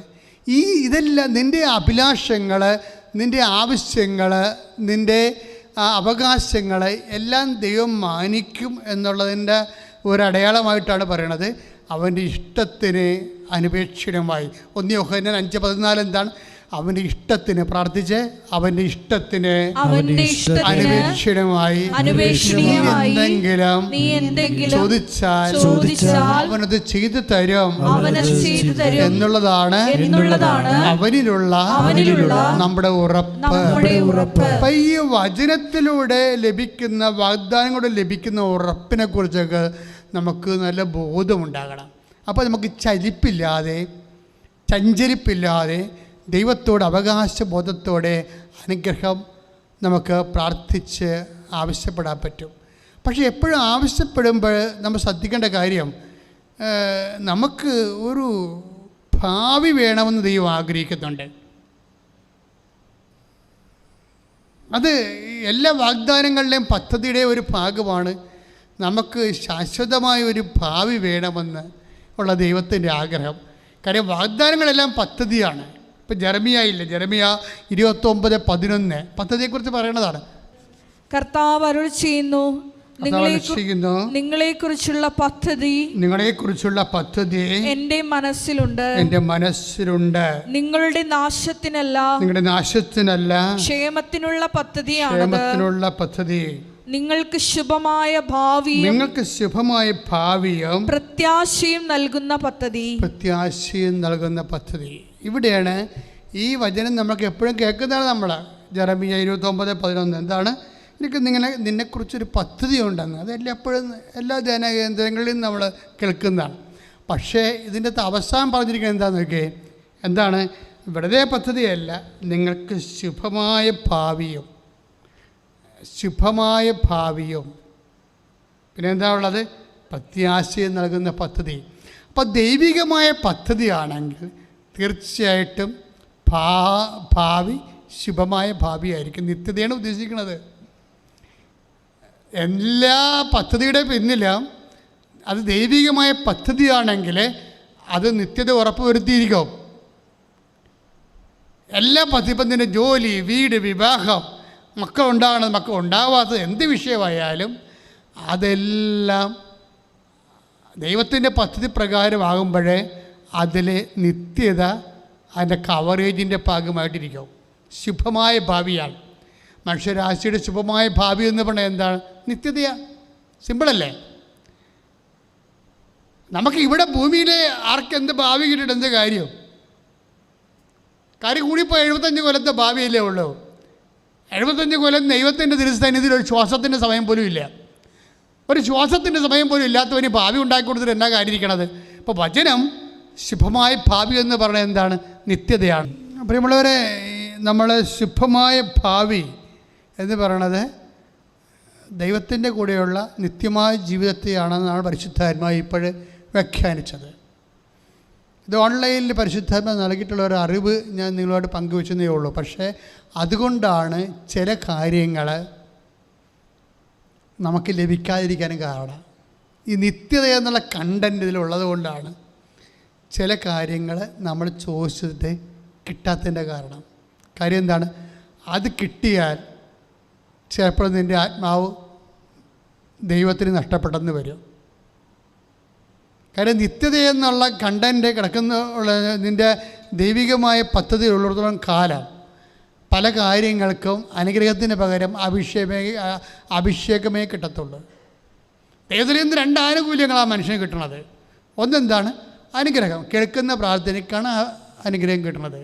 കേൾക്കാത്ത പ്രാർത്ഥനയ്ക്ക് അഭിഷേകമാണ് കിട്ടുന്നത്. കേൾക്കാത്ത പ്രാർത്ഥനയ്ക്ക് നിരാശയാണ് ആൾക്കാർക്ക് സാധാരണ ലോകത്തന്മാർക്ക് കിട്ടുന്നത്. കാശ്മീർ, അതായത് കേൾക്കുന്ന ദൈവത്തിൽ നിന്ന് 2 ആനുകൂല്യമാണ് ഒരു പ്രാർത്ഥന ഒരു വിശ്വാസിക്ക് ലഭിക്കുന്നത്. ഒന്നെന്താണ്? ഒന്ന് കേൾക്കുന്ന പ്രാർത്ഥന, അതെന്താ നമുക്ക് ലഭിക്കുന്നത്? അതാണ് അനുഗ്രഹം. ഇനിയുണ്ട് കേൾക്കാത്ത പ്രാർത്ഥനയുണ്ട്. ഈ നിത്യതയുടെ വിഷയമുള്ളത് കാരണം കേൾക്കാത്ത ചില പ്രാർത്ഥനകൾ കേൾക്കാതിരിക്കാൻ സാധ്യതയുണ്ട്. അതെന്തുകൊണ്ടാണ് വരണത്? അത് കേൾക്കുന്നില്ലെങ്കിലും പക്ഷേ നമുക്ക് നിരാശ ഉണ്ടാകത്തില്ല. നിരാശ ഉണ്ടായാൽ അതിൻ്റെ അർത്ഥം കർത്താവില്ലെന്നാണ് എൻ്റെ അർത്ഥം. വീണ്ടും ഞാൻ നിങ്ങളോട് ഉറപ്പിച്ച് പറയുകയാണ്, ഒന്ന്, ദൈവത്തിൽ നിന്ന് നമുക്ക് കിട്ടുന്നത് 2 ആനുകൂല്യമാണ്. ഒന്നെന്താണ്? ബ്ലെസ്സിങ്, ഫിസിക്കൽ ഫേവേഴ്സ്, അനുഗ്രഹം. പിന്നെ എന്താണ്? അത് കേൾക്കുന്ന പ്രാർത്ഥനയ്ക്കാണ് ബ്ലെസ്സിങ്സ് എന്ന് പറയുന്നത്. ഇനി കേൾക്കാത്ത പ്രാർത്ഥനയുണ്ട്. അതെന്താണ്? ഈ നമ്മൾ നേരത്തെ വായിച്ച ഐസയായില്ലേ, ജെറമ്യാ 29:11 ശാശ്വതമായ ഭാവി എന്ന് പറയുന്ന കൂട്ടത്തിലുള്ള നിത്യതയുടെ കണ്ടൻ്റ് അപകടത്തിലാകണമെങ്കിൽ ദൈവം ആ അനുഗ്രഹം നിനക്ക് തരത്തില്ല. ഈ അനുഗ്രഹം തരാതെ വരുമ്പോൾ സ്വാഭാവികമായിട്ട് നമുക്ക് ദൈവം പിന്നെ എന്താണ് അവിടെ ചെയ്യണത്? നിൻ്റെ നിരാശ മാറ്റിയിട്ട് അവിടെ നിനക്ക് അഭിഷേകം തരും. പക്ഷെ നിനക്ക് അഭിഷേകം കിട്ടുന്നില്ല, നിനക്ക് നിരാശ തന്നെയാണ് തോന്നണമെന്നുണ്ടെങ്കിൽ നീ ടോട്ടലായിട്ട് നീ ഫെയിലിയറായി. എന്താ കാര്യം? നിരാശ ഒരു കാരണവശാലും നിരാശ നിങ്ങൾക്ക് ഉണ്ടാകത്തില്ലെന്ന് വാഗ്ദാനത്തിൻ്റെ ഭാഗമാണ്. ഒരു കാരണവശാലും നിങ്ങൾക്ക് നിരാശ ഉണ്ടാകത്തില്ല. ഇത് നിയമാവർത്തനത്തിൽ നമ്മൾ വായിക്കുന്നതാണ്. നിയമാവർത്തനം 31. ശ്രുതിക്കട്ടെ ഹല്ലേലൂയ. നിയമാവർത്തനം 31:6. ശക്തരും ധീരരുമായിരിക്കുവിൻ. ശക്തനും ധീരനുമായിരിക്കുവിൻ. ഭയപ്പെടേണ്ട. അവരെ പ്രതി പരിഭ്രമിക്കുകയും വേണ്ട. എന്തെന്നാൽ നിങ്ങളുടെ ദൈവമായ കർത്താവാണ് കൂടെ വരുന്നത്. അവിടുന്ന് നിങ്ങളെ നിരാശപ്പെടുത്തുകയോ പരിത്യജിക്കുകയോ ഇല്ല. ഈ കൊടുത്ത പോയിന്റ് പിടികിട്ടിയ നിരാശ ഇവിടെ ഒരു വിഷയമാണ്. നിയമാവർത്തനം 31:6 ദൈവത്തിൻ്റെ വാഗ്ദാനത്തിൻ്റെ ഒരു ഭാഗമാണ് അവിടുന്ന് നിങ്ങളെ നിരാശപ്പെടുത്തത്തില്ലെന്ന്. That means if you feel this despair that God is not with you, that is a sign. അതിൻ്റെ അർത്ഥം നിനക്ക് ഈ പരീക്ഷയ്ക്ക് തോറ്റു, നിനക്ക് നിരാശയായി, നീ വിചാരിച്ച വസ്തു വിറ്റില്ല, നിരാശയായി, നീ ഉറപ്പിച്ചു വെച്ച കല്യാണം പോയി, നിരാശയായി. ദാറ്റ് മീൻസ് ദൈവം എന്താ പറഞ്ഞിരിക്കുന്നത്? നിനക്ക് നിരാശ ഉണ്ടാവത്തില്ലെന്നാണ് പറഞ്ഞിരിക്കുന്നത്. Yet you are feeling this despair, that means you are away from God's presence. എന്താണ്? ഞാൻ നിങ്ങളുടെ ആ വചനം കണ്ടില്ലേ? ആ വചനം എന്താണ്? ഞാൻ ശക്തനും ധീരനും. നിയമാവർത്തനം 31:6 എന്ന് വായിച്ച് ശക്തരും ധീരരുമായിരിക്കുക. ഭയപ്പെടേണ്ട. അവരെ പ്രതി പരിഭ്രമിക്കുകയും വേണ്ട. എന്തെന്നാൽ നിങ്ങളുടെ ദൈവമായ കർത്താവാണ് കൂടെ വരുന്നത്. അവിടുന്ന് നിങ്ങളെ നിരാശപ്പെടുത്തുകയോ പരിത്യജിക്കുകയോ ഇല്ല. This is a promise. ഈ വാഗ്ദാനങ്ങളാണ് നമ്മുടെ ഉറപ്പ്. എന്താണ്? നമ്മളിപ്പോൾ പരീക്ഷയ്ക്ക് നോക്കാം, അല്ലെങ്കിൽ വിചാരിച്ച വസ്തു വിറ്റ് പോയില്ല, കടക്കാർ നമ്മൾ ആ ഡേറ്റ് പറഞ്ഞ് നിർത്തിയിരിക്കുകയായിരുന്നു, പക്ഷേ വിറ്റ് പോകാത്ത കാരണം കടക്കാർ പിന്നെ ഇളകാൻ തുടങ്ങി. അതുപോലെ തന്നെ നമ്മൾ വിചാരിച്ച ജോലി ഇൻ്റർവ്യൂവിൻ്റെ സമയത്ത് ആ ജോലി കയ്യിൽ നിന്ന് പോയി. അപ്പോൾ സ്വാഭാവികമായിട്ടും നിങ്ങൾ ജോലിയാണ് ദൈവമെന്നും പറഞ്ഞിരുന്നെങ്കിൽ നിങ്ങൾക്ക് നിരാശ ഉണ്ടാകും. പക്ഷേ ജോലിയല്ല, എൻ്റെ ദൈവമാണ് വലുതെങ്കിൽ സ്വാഭാവികമായിട്ടും നിരാശ ഉണ്ടാകത്തില്ല. എന്താ കാര്യം? ദൈവത്തിൻ്റെ സാന്നിധ്യം നീ ഫീൽ ചെയ്യുമ്പോൾ നിനക്കറിയാൻ പറ്റും, ഇതല്ലെങ്കിൽ വേറെ മാർഗം എൻ്റെ ദൈവം എനിക്ക് കാണിച്ചു തരും. അങ്ങനെ ദൈവത്തിൻ്റെ പ്രസൻസിനെക്കുറിച്ച് ഫീൽ ചെയ്യാത്ത ആൾക്കാർക്കാണ് നിരാശ ഉണ്ടാകണത്. നീ 70 കൊല്ലം ക്രിസ്ത്യാനിയായിട്ട് ഇപ്പോഴും നിരാശ ഉണ്ടെങ്കിൽ ഞാൻ പറഞ്ഞത് നീ വേറെ വല്ല പഠിക്കുമ്പോഴൊന്നും ഞാൻ പറയത്തുള്ളൂ. You are A useless chop. എന്താ കാര്യം? ഇതൊരു ആന്തരിക അഭിഷേകത്തിൻ്റെ വിഷയമാണ്. ഈ പ്രസൻസ് ആൻഡ് അനോയിൻറ്റിങ് സെയിം സബ്ജക്റ്റാണ്. ഇപ്പോൾ ദൈവം നമ്മുടെ കൂടെ വരും എന്നുള്ളത് എന്താണ്? ഞാനൊരു കാരണവശാലും നിങ്ങളെ തള്ളിക്കളയത്തില്ല. At any cost I will not abandon you. ഇത് ആദ്യം പോലെ പറഞ്ഞിട്ടുള്ളതല്ലേ? ഉൽപ്പത്തി 9:11. ഉൽപ്പത്തി പുസ്തകം 9-ാം അധ്യായം 11-ാമത്തെ വാക്യം എന്താണ് പറഞ്ഞിരിക്കുന്നത്? അതൊരു വാഗ്ദാനമാണ്. പറഞ്ഞെന്താണ്? വായിച്ചോളൂ. നിങ്ങളുമായുള്ള എൻ്റെ ഉടമ്പടി ഞാൻ ഉറപ്പിക്കുന്നു. എൻ്റെ ഉടമ്പടി ഞാൻ ഉറപ്പിക്കുന്നു.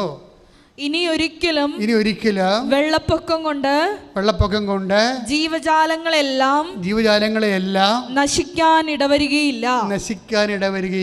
കണ്ടില്ലേ?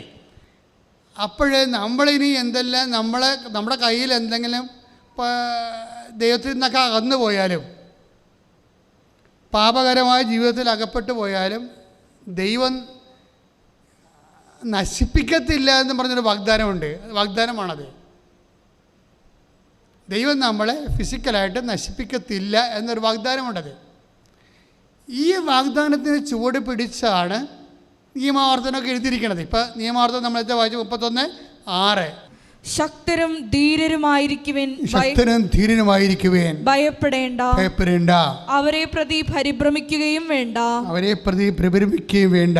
എന്തെന്നാൽ നിങ്ങളുടെ ദൈവമായ കർത്താവാണ് കൂടെ വരുന്നത്. അവിടുന്ന് നിങ്ങളെ നിരാശപ്പെടുത്തുകയോ പരിത്യജിക്കുകയോ ഇല്ല. അതായത് ദൈവമായ കർത്താവാണ് കൂടെ വരുന്നത്. വാഗ്ദാനത്തിൻ്റെ ഭാഗമാണത്. ഈ ഉടമ്പടിയിൽ ഒത്തിരിയേറെ മനുഷ്യരെ ദൈവത്തിൻ്റെ സാന്നിധ്യം അനുഭവിക്കുന്നവരെ ആണ് നിരാശയില്ലാതെ. ഇതാണ് ഞാൻ പറഞ്ഞത്. ദൈവത്തിൽ നമുക്ക് 2 ആനുകൂല്യം ലഭിക്കുന്നു. ഒന്ന് ഫിസിക്കൽ ഫേവേഴ്സ്, ഭൗതിക അനുഗ്രഹങ്ങളെന്ന് പറയുന്നു. രണ്ടാമത്തത് എന്താണ്? The presence of God. അത് വാഗ്ദാനത്തിൻ്റെ ഭാഗമാണ്. അതിൻ്റെ ദൈവത്തിൻ്റെ പ്രസൻസ്. ഈ ദൈവത്തിൻ്റെ പ്രസൻസ് എന്തുകൊണ്ടാണ് നമ്മൾ നിയമാവർത്തനം 31:6 നിങ്ങൾ നിരാശപ്പെടുകയില്ലെന്ന് പറയാൻ കാരണം വെച്ച് കഴിഞ്ഞാൽ, ആ നിരാശയുടെ സ്പേസിൽ പ്രസൻസ് ഓഫ് ഗോഡ് ആ വ്യക്തി ഫീൽ ചെയ്യുന്ന കൊണ്ടാണ്. ദൈവത്തെ അയാൾ ഫീൽ ചെയ്യുകയാണ്. അതാണ് അയാൾ നിരാശ തോന്നാത്തത്. നമുക്ക് ദൈവത്തെ ഫീൽ ചെയ്യുന്നില്ല എന്നുണ്ടെങ്കിൽ ഓട്ടോമാറ്റിക്കായിട്ട് വെളിച്ചമില്ലെങ്കിൽ ഇരുട്ട് ഓഫ് ഫാക്ടോ, അല്ലേ?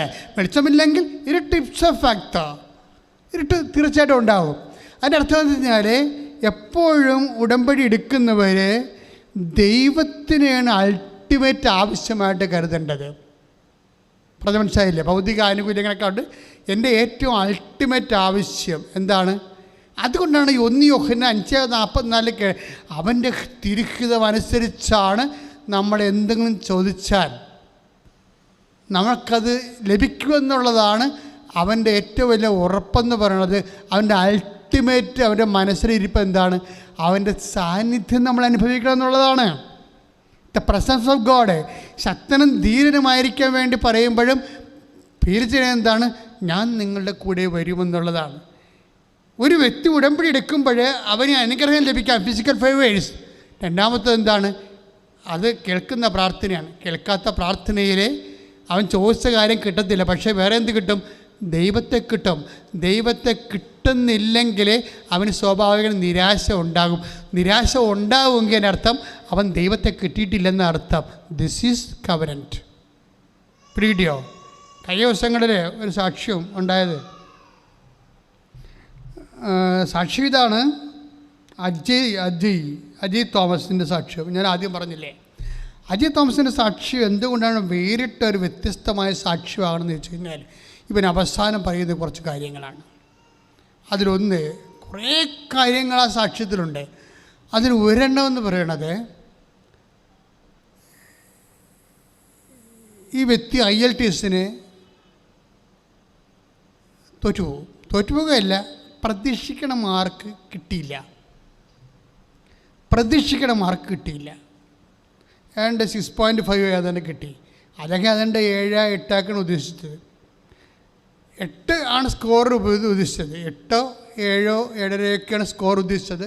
പക്ഷേ അയാൾക്ക് കിട്ടിയത് 6.5 പക്ഷേ അതല്ല, അതിൻ്റെ വല്ല റീവാലുവേഷൻ കൊടുക്കാനോ അല്ലെങ്കിൽ മറ്റൊരു കാര്യത്തോ ഒന്നും പുള്ളി റെഡിയല്ല. പക്ഷേ പുള്ളി അതിനെ ആ ഒരു തൻ്റെ റിസൾട്ടിലുണ്ടായിട്ടുള്ള ഈ ഡിപ്രഷൻസ് ഇല്ലേ, ഈ ഡിപ്രഷനെ കൗൺട്രാക്ട് ചെയ്യുന്ന രീതി ഭയങ്കരമാണ്. ഇവിടെ പറയണത് എന്താ? ഇപ്പോൾ എനിക്ക് 6.5 കിട്ടുന്നത്, ഞാൻ ഇതൊന്നും അല്ല പ്രതീക്ഷിച്ചത്, എനിക്ക് നല്ല സ്കോർ ഞാൻ പ്രതീക്ഷിച്ചതാണ്, പക്ഷേ എനിക്ക് 6.5 കിട്ടിയത്. പക്ഷേ എനിക്കതിൽ വിഷമമില്ലെന്നാണ്. വിഷമമില്ലെന്നല്ല പറയണത്, പുള്ളിക്കാരൻ പറഞ്ഞ വാക്ക് വേറെയുള്ളതാണ്. അതായത് എൻ്റെ ഹൃദയം മാതാവിൻ്റെ ഹൃദയം പോലെ ആയിപ്പോയെന്ന്. ഞാൻ ഈ വർഷത്തെ ഏറ്റവും വലിയ സാക്ഷ്യമാണത്. കാര്യം എല്ലാവരും ജോലി കിട്ടി, വീട് കിട്ടി, വിവാഹം കഴിച്ചു. കഴിഞ്ഞ ദിവസങ്ങളൊരു ഇന്നലെ ഒരു സാക്ഷ്യം ഉണ്ടായി. 10 കൊല്ലമായിട്ട് മക്കളില്ല കൂട്ടുകാരത്തിക്ക്.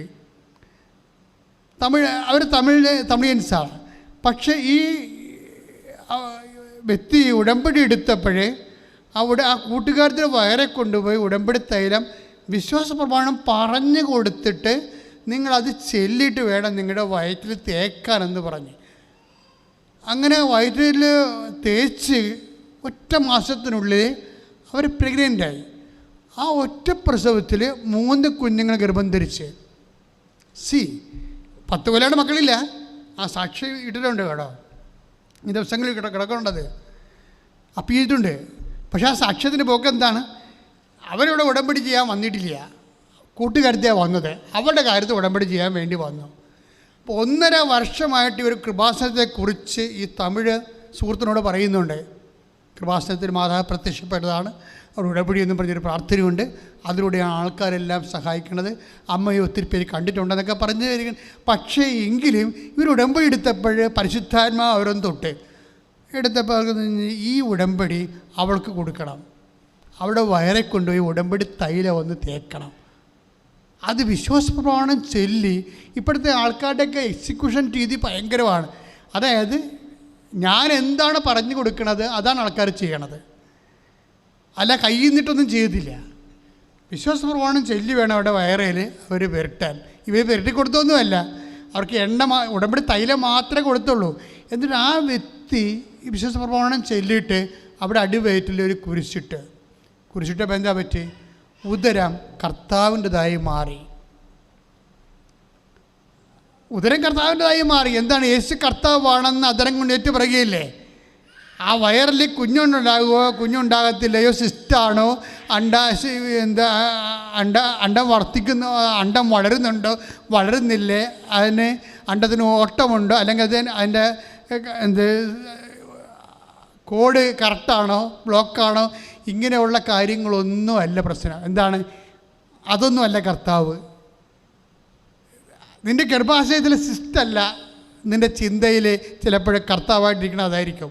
പക്ഷേ യേശുവാണ് കർത്താവ്. യേശു കർത്താവ് എന്ന് പറയുമ്പോൾ ആരാണത്? മരണത്തെ ജയിച്ചവനാണ്. ഒരു മനുഷ്യന് സംഭവിക്കാവുന്ന ഏറ്റവും വലിയ വിഷയം മരണമാണല്ലോ. രോഗമായാലും ക്ഷീണമായാലും കടമായാലും ultimate what happen to death, അല്ലേ?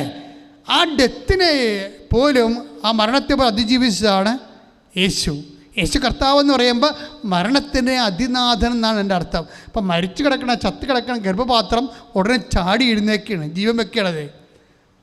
ആ ജീവൻ വെച്ചിട്ട് അതിനകത്ത് 3 കുഞ്ഞുങ്ങളെ ദൈവം ഉൽപ്പാദിപ്പിക്കുകയാണ്. ഇത് ബൈബിൾ ടൈംസിനേക്കാൾ ഭയങ്കരമാണ് സംഭവം.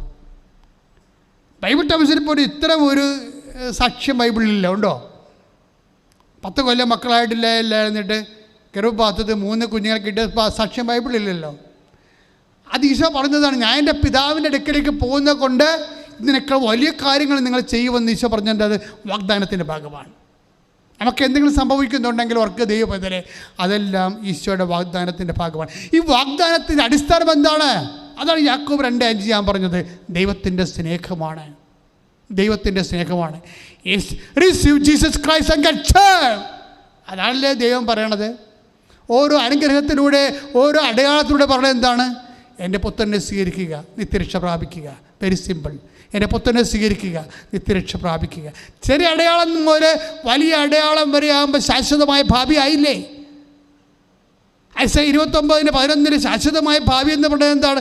നിത്യമായ ജീവിതം കർത്താവിൻ്റെ കൂടെയല്ലേ? ആ നിത്യമായ ജീവിതത്തിൻ്റെ അച്ചാരമായിട്ടാണ് the presence of God work ചെയ്യുന്നത്. നീ ഉടമ്പടി ദൈവമായിട്ട് ചെയ്യുമ്പോൾ നിനക്ക് എന്താ കിട്ടുന്നത്? Presence of God. കേൾക്കാത്ത പ്രാർത്ഥന, കേൾക്കുന്ന പ്രാർത്ഥനയ്ക്ക് cash and kind and blessings and physical favours by God. നമുക്കത് കിട്ടണത് അതാണ്. പക്ഷേ കേൾക്കാത്ത പ്രാർത്ഥനയ്ക്ക് എന്താണ്? നിനക്ക് നിരാശ തോന്നണില്ലെങ്കിലേ, അതാണ് അജയ് പറയണത്. എന്താ അജയ് പറയണത്? എനിക്ക് മാർക്ക് കുറഞ്ഞു പോയി, പക്ഷെ എനിക്കത് ഫീൽ ചെയ്തില്ല. അതാണ് സംഭവം. കാര്യം means he got anointed, he's anointed. കാര്യം എന്താണ്? അവൻ പ്രതീക്ഷിച്ച 8 മാർക്ക് സ്കോറ് ആ ബാൻഡ് കിട്ടിയില്ല, കിട്ടിയത് 6.5 ആണ്. പക്ഷേ അയാൾക്ക് 9 മാർക്ക് കിട്ടിയതിൻ്റെ ഫീലിങ്ങിലാണ് പുള്ളിക്ക് അഭിഷേകം കിട്ടിയിരിക്കുന്നത്. ഇതെന്താ കാര്യം? ഇത് പ്രസൻസ് ഓഫ് ഗോഡാണ്. പ്രസൻസ് ഓഫ് ഗോഡ് എന്ന് വെച്ചാൽ സാന്നിധ്യം. നമുക്കൊരു ഈടറിവ് സംഭവിക്കുകയും നമുക്കത് ഫീൽ ചെയ്യാതിരിക്കുകയും ചെയ്യുമ്പോൾ ഓർക്കുക, the God is with you, കർത്താവ് നിൻ്റെ കൂടെയാണെന്ന്. എന്താ കാര്യം എന്നറിയാവോ? നീ അഗ്നിയിലൂടെ നടക്കും, അഗ്നി നിന്നെ വിഴുങ്ങത്തില്ലെന്നൊരു വചനമില്ലേ, ഐസിയ വചനം. അതിന് കാരണം എന്താ? എപ്പോഴും നമ്മൾ ധ്യാനകേന്ദ്രങ്ങളിലൂടെയൊക്കെ കേൾക്കുന്നതാണ്. നീ സമുദ്രത്തിലൂടെ പോകും, സമുദ്രം നിന്നെ വിഴുങ്ങത്തില്ല. അഗ്നിയിലൂടെ നീ കടക്കും, അഗ്നി നിന്നെ വിഴുങ്ങത്തില്ല. What's the reason? അതിൻ്റെ കാരണം എന്താണെന്ന് പറയുമോ? കാരണം അവിടെ ബൈബിൾ എഴുതിയിട്ടുണ്ട്, അത് പറയത്തില്ല. അതെന്താ കാരണം? I will come with you, that is the reason, my presence. Isaiah 43:2 വായിച്ചോളൂ. സമുദ്രത്തിലൂടെ കടന്നു പോകുമ്പോൾ ഞാൻ നിന്നോട് കൂടെ ഉണ്ടായിരിക്കും. നദികൾ കടക്കുമ്പോൾ അത് നിന്നെ മുക്കിക്കളയുകയില്ല. അഗ്നിയിലൂടെ നടന്നാലും നിനക്ക് പൊള്ളലേൽക്കുകയില്ല. ജ്വാല നിന്നെ ദഹിപ്പിക്കുകയുമില്ല. കാരണം എന്താണ്? അഗ്നിയിലൂടെ നടക്കുന്നു, അഗ്നിനെ വിഴുങ്ങുന്നില്ല. നീ സമുദ്രത്തിലൂടെ പോകുന്നു, സമുദ്രം നിന്നെ വിഴുങ്ങുന്നില്ല. What's reason? I am with you, ഞാൻ നിന്റെ കൂടെയുണ്ട്. വായിച്ചോളൂ. സമുദ്രത്തിലൂടെ കടന്നു പോകുമ്പോൾ ഞാൻ നിന്നോട് കൂടെ ഉണ്ടായിരിക്കും. That's A reason. ഞാൻ നിന്നോട് കൂടെ ഉണ്ടായിരിക്കും. ഞാൻ നിങ്ങളോട് പറഞ്ഞില്ലേ, ഉടമ്പടി എടുക്കുമ്പോൾ ഒരു വ്യക്തിക്ക് ലഭിക്കുന്ന 2 ആനുകൂല്യങ്ങളാണ്. ഒന്ന് direct blessings and physical favours, അതാണ് ഒന്ന്. അത് ജോലിയായി, വീടായി, വിവാഹമായി, സൗഖ്യമായി അങ്ങനെ പോകുന്നു. ചില കാര്യങ്ങൾ കിട്ടാൻ താമസിക്കുകയോ കിട്ടാതിരിക്കുകയോ ചെയ്യുമ്പോൾ നീ ഓർക്കരുത് അത് കിട്ടിയിട്ടേ ഇല്ല എന്നല്ല ഓർക്കേണ്ടത്. അതിന് പകരം instead the presence of God is, ആ ദൈവത്തിൻ്റെ സാന്നിധ്യമാണ് അതിന് പകരം നിൻ്റെ ഹൃദയത്തിലേക്ക് ദൈവം നൽകണത്. ദൈവ സാന്നിധ്യം ഈ ദൈവ സാന്നിധ്യമാണ് നമ്മൾ പറഞ്ഞിരിക്കുന്നത്. ഞാൻ നിന്നെ ഒരു കാരണവശാലും, ഇപ്പം നമ്മൾ ഹെബ്രായർ 13:5 വായിക്കത്തില്ലേ? ഹെബ്രായർ 11:5 വായിച്ചേ. ഞാൻ നിന്നെ ഒരു വിധത്തിലും അവഗണിക്കുകയോ ഉപേക്ഷിക്കുകയോ ഇല്ല എന്ന് അവിടുന്ന് പറഞ്ഞിട്ടുണ്ടല്ലോ. ഓക്കെ, അതായത് ഒന്നേറ്റ് പറഞ്ഞേ, ഞാൻ നിന്നെ ഒരു വിധത്തിലും അവഗണിക്കുകയോ ഉപേക്ഷിക്കുകയോ ഇല്ല. അതായത് ഒരു വിധത്തിലും ഞാൻ നിന്നെ ഒരു വിധത്തിലോ, ഒന്ന് പറഞ്ഞേ, ഞാൻ നിന്നെ ഒരു വിധത്തിലും അവഗണിക്കുകയോ ഉപേക്ഷിക്കുകയോ ഇല്ല. അങ്ങനെ ഉപേക്ഷിക്കുകയില്ല എന്ന് പറഞ്ഞാൽ അതിൻ്റെ അർത്ഥം എന്താണ്? ദൈവത്തിൻ്റെ സാന്നിധ്യം. പിന്നെ നീ എന്തിനു നിരാശപ്പെടുന്നു എന്നുള്ളതിൻ്റെ സൂചന അതാണ്. കാര്യം ഈ വചനം, ഈ ഹെബ്രായർ 13:5 ശരിക്കും പറഞ്ഞാൽ നിയമാവർത്തനം 31:6 ഈ റെഫറൻസ് വരണത്. അവിടെ നിരാശയെക്കുറിച്ചാണ് പറയണത്. അത് ആ വചനത്തെ നമ്മൾ ഈ നിയമാവർത്തനം 31:6 വചനത്തെ ഹെബ്രായർ 13:5 വഴി കണക്ട് ചെയ്യുമ്പോൾ ഞാൻ നിന്നെ ഒരു വിധത്തിലും ഉപേക്ഷിക്കുകയില്ല എന്ന് പറയാൻ കാര്യം, ഉപേക്ഷിക്കുകയില്ല. പിന്നെ നീ എന്തിനും നിരാശപ്പെടണമെന്നാണ് എൻ്റെ അർത്ഥം. എന്താ കാര്യം? നമ്മൾ നിരാശയ്ക്ക് പകരം ദൈവം എന്താ തരണത്? ദ പ്രസൻസ് ഓഫ് ഗോഡ്, ദൈവത്തിൻ്റെ സാന്നിധ്യമാണ്. ഇപ്പം അജയ്ക്ക് ഉണ്ടായിരുന്ന വിഷയം എന്താ? അജയ് വിഷയം വിചാരിച്ചതിൻ്റെ ആ സ്കോർ കിട്ടിയിട്ടില്ല. പക്ഷേ പുള്ളിക്കാരൻ എന്താ പറയണത്? എനിക്കത് ഫീൽ ചെയ്തില്ല. എന്താ കാര്യം? എൻ്റെ ഹൃദയം ഇപ്പം മാതാവിൻ്റെ ഹൃദയം പോലെയായെന്ന്. മാതാവിനെക്കുറിച്ച് എത്ര നന്നായിട്ട് പറഞ്ഞിരിക്കുന്നത് ഒരു സാക്ഷ്യമാണത്. എൻ്റെ ഹൃദയം മാതാവിൻ്റെ ഹൃദയം പോലെയായി. ഉടമ്പടി എന്നിട്ട് അജയ് പറയുന്ന കാര്യം, ഉടമ്പടി എടുക്കുന്നവരുടെ എല്ലാവരുടെയും ഹൃദയം മാതാവിൻ്റെ ഹൃദയം പോലെയാകും. ഉടമ്പടി എടുക്കുന്ന എല്ലാവരുടെയും ഹൃദയം. എന്നിട്ട് പിന്നെ ഇതേ മനുഷ്യൻ പറയണത് ഉടമ്പടി ഒരു അഭിഷേകമാണ്. അത് വചനത്തിൽ പറഞ്ഞ പോലെ എന്താ പറയണത്, അത് പാദത്തോളമല്ല, മുട്ടോളമല്ല, അരയോളമല്ല, അത് നമ്മളെ വിഴുങ്ങിക്കളയും, മുക്കിക്കളയും എന്നൊക്കെ അദ്ദേഹം ആവേശം കൊണ്ട്. എന്നിട്ട് വെറുതെ ആവേശമല്ല അദ്ദേഹം പറയണത്. എനിക്ക് പണ്ട് ബൈബിൾ വായിക്കുമ്പോഴൊക്കെ ഭയങ്കര പ്രശ്നമായിരുന്നു വായിക്കാൻ. ഇപ്പോഴാണെങ്കിൽ ഈ ബൈബിളിൽ നിന്ന് കണ്ണ് മാറ്റാൻ തോന്നുന്നില്ല. എന്താണ്? അനോയിൻറ്റിങ് ആണ്, അഭിഷേകമാണത്. ചെറുപ്പക്കാർക്കൊക്കെ ഇത്ര കാലത്ത് തന്നെ അഭിഷേകം കിട്ടുമ്പോഴേ അത് നമ്മളെ ഞെട്ടിപ്പിക്കേണ്ടതാണ്. ഈ കാലഘട്ടത്തിൽ ചെറുപ്പക്കാർ 10-32 വയസ്സുള്ള പാർട്ടിക്ക് അവർ അഭിഷേകത്തോടെ കാര്യങ്ങൾ പറഞ്ഞാൽ കേൾക്കുമ്പോഴേ നമുക്ക് എന്തൊരു പ്രത്യാശയാണ് ജീവിതത്തിലുള്ളത്. അതായത് ഈ ഓരോ വിഷയത്തിലും എനിക്ക് അദ്ദേഹത്തിൻ്റെ എക്സ്പ്രഷൻസാണ്. ഉടമ്പടി എടുക്കുമ്പോഴേ നമ്മുടെ ഹൃദയം മാതാവിൻ്റെ ഹൃദയം പോലെയാകുന്നു പറഞ്ഞപ്പോൾ ഞാൻ ഉദ്ദേശിച്ചത്, അയ്യോ ഇതാണ് ഡെസ്റ്റിനേഷൻ എന്ന് ഞാൻ ഉദ്ദേശിച്ചത്. എനിക്കറിയാമായിരുന്നു ഉടമ്പടി നമ്മൾ വിചാരിക്കുന്നതിനേക്കാൾ വലുതാണെന്ന് എനിക്കറിയാമായിരുന്നു. അതായത് അത് നിത്യതയെയും അതുപോലെ തന്നെ ദൈവത്തിൻ്റെ സാന്നിധ്യത്തെയും നമ്മളെ ഉടമ്പടിയുടെ ഇവിടെ പറയുന്ന സാക്ഷ്യങ്ങളെല്ലാം ഒരു ബിലോ 50% താഴെയുള്ള സാക്ഷ്യങ്ങളാണ്. കാര്യം എന്താ, നിനക്ക് ഇപ്പോൾ 10 വർഷമായിട്ട് മക്കളില്ല, മക്കളെ കിട്ടി, 50 വർഷമായിട്ട് ജീവിത പങ്കാളെ കിട്ടില്ല, 50ാമത്തെ വർഷം കല്യാണം കഴിച്ചു എന്നൊക്കെ പറയണത് ശരിക്കും ബൈബിളിൻ്റെ കണ്ണിലൂടെ നോക്കുമ്പോൾ ഇതൊക്കെ ഒരു മൈനർ സാക്ഷ്യങ്ങളാണ്. എന്താ കാര്യം, ബൈബിൾ നോക്കുന്നത് ദ പ്രസൻസ് ഓഫ് ഗോഡാണ്. ഏത് ലെവൽ വരെ ദൈവത്തിൻ്റെ സാന്നിധ്യം നീ അനുഭവിച്ചോ, ഏത് ലെവൽ വരെ രോഗത്തെയോ പരാജയത്തെയോ മാതാവിൻ്റെ ഹൃദയത്തോടെ നീ അതിനെ ജയിച്ചു. ദൈവം ഒരു സമയത്ത് ഒരു കാര്യം പറഞ്ഞു, വേറൊരു സമയത്ത് അതിന് കടകവിരുദ്ധമായിട്ട് വേറൊരു കാര്യം പറയുമോ? ഒരിക്കലുമില്ല. ഇപ്പോൾ എന്താ പറഞ്ഞതൊക്കെ, ഐസയ 43:2 എന്താ പറഞ്ഞത്? നീ അഗ്നിയിലൂടെ നടക്കും, പിന്നെന്താണ്, നീ പൊള്ളലേൽക്കുകയില്ല. കാരണം എന്താണ്? ഞാൻ നിൻ്റെ കൂടെ ഉണ്ടാകും. ആ വചനം വായിച്ചേ. സമുദ്രത്തിലൂടെ കടന്നു പോകുമ്പോൾ ഞാൻ നിന്നോട് കൂടെ ഉണ്ടായിരിക്കും. അടുത്ത വായിച്ചേ. നദികൾ കടക്കുമ്പോൾ അത് നിന്നെ മുക്കിക്കളയുകയില്ല, അഗ്നിയിലൂടെ നടന്നാലും നിനക്ക് പൊള്ളലേൽക്കുകയില്ല. കാരണം എന്താണ്? ഞാൻ നിൻ്റെ കൂടെ ഉണ്ടായിരിക്കും. അപ്പോൾ ഈ അഗ്നിയിലൂടെ പോവുകയാണെങ്കിൽ ശരി, കർത്താവ് കൂടെ ഉണ്ടാവും. ഇത് നിങ്ങളെപ്പോഴും മനസ്സിലാക്കണം. ക്യാൻസറാണ്, 4ാം സ്റ്റേജാണെന്ന് പറഞ്ഞിട്ട് കർത്താവ് കൂടെ ഇല്ലെന്ന് പറയരുത്. ജപ്തി നടപടി വരാൻ പോകുന്നു, വീടിൻ്റെ വാതിൽക്കൽ കൊണ്ട് ഒട്ടിച്ച് വന്നു, ഞങ്ങളുടെ പ്രാർത്ഥന കേട്ടില്ല, ഞാൻ അഗ്നിയിലൂടെ പോവുകയാണ്, കർത്താവ് കൂടെ ഇല്ലെന്ന് പറയരുത്. കാര്യം കർത്താവ് ഇല്ലാത്തതല്ല പ്രശ്നം. കാര്യം അതൊരു നമുക്ക് തന്നിരിക്കുന്നൊരു വാഗ്ദാനമാണ്.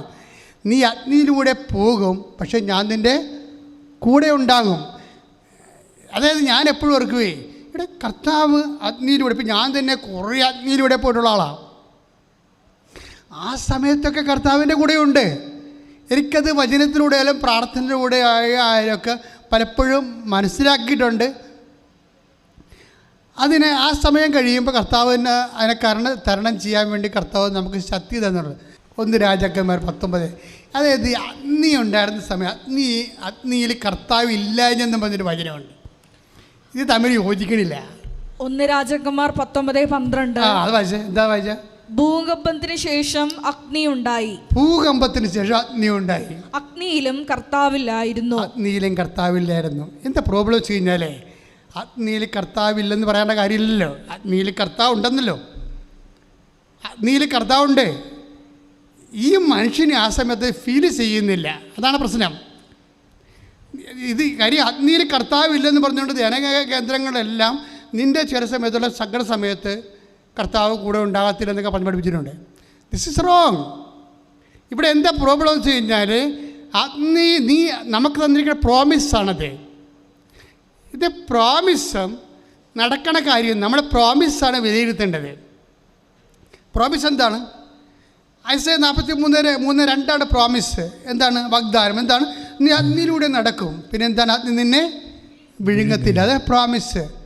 ആ പ്രോമിസ് ദൈവം ഒരിക്കലും ബാൻ ചെയ്യത്തില്ല. പിന്നെ ഐസയാക്ക് ഏലിയാക്ക് എന്താ സംഭവിച്ചത്? ആ മനുഷ്യൻ അത് ഫീൽ ചെയ്തില്ല. അതാണ് പ്രശ്നം. ഇപ്പം നമ്മൾ 1 രാജാക്കന്മാർ 19:12 അഗ്നി, ഭൂകമ്പത്തിന് ശേഷം അഗ്നി ഉണ്ടായി. അഗ്നിയിൽ കർത്താവില്ല. That is nonsense. അഗ്നിയിൽ കർത്താവില്ല. അഗ്നിയിലെ കർത്താവ് ഉണ്ടാകത്തുള്ളൂ.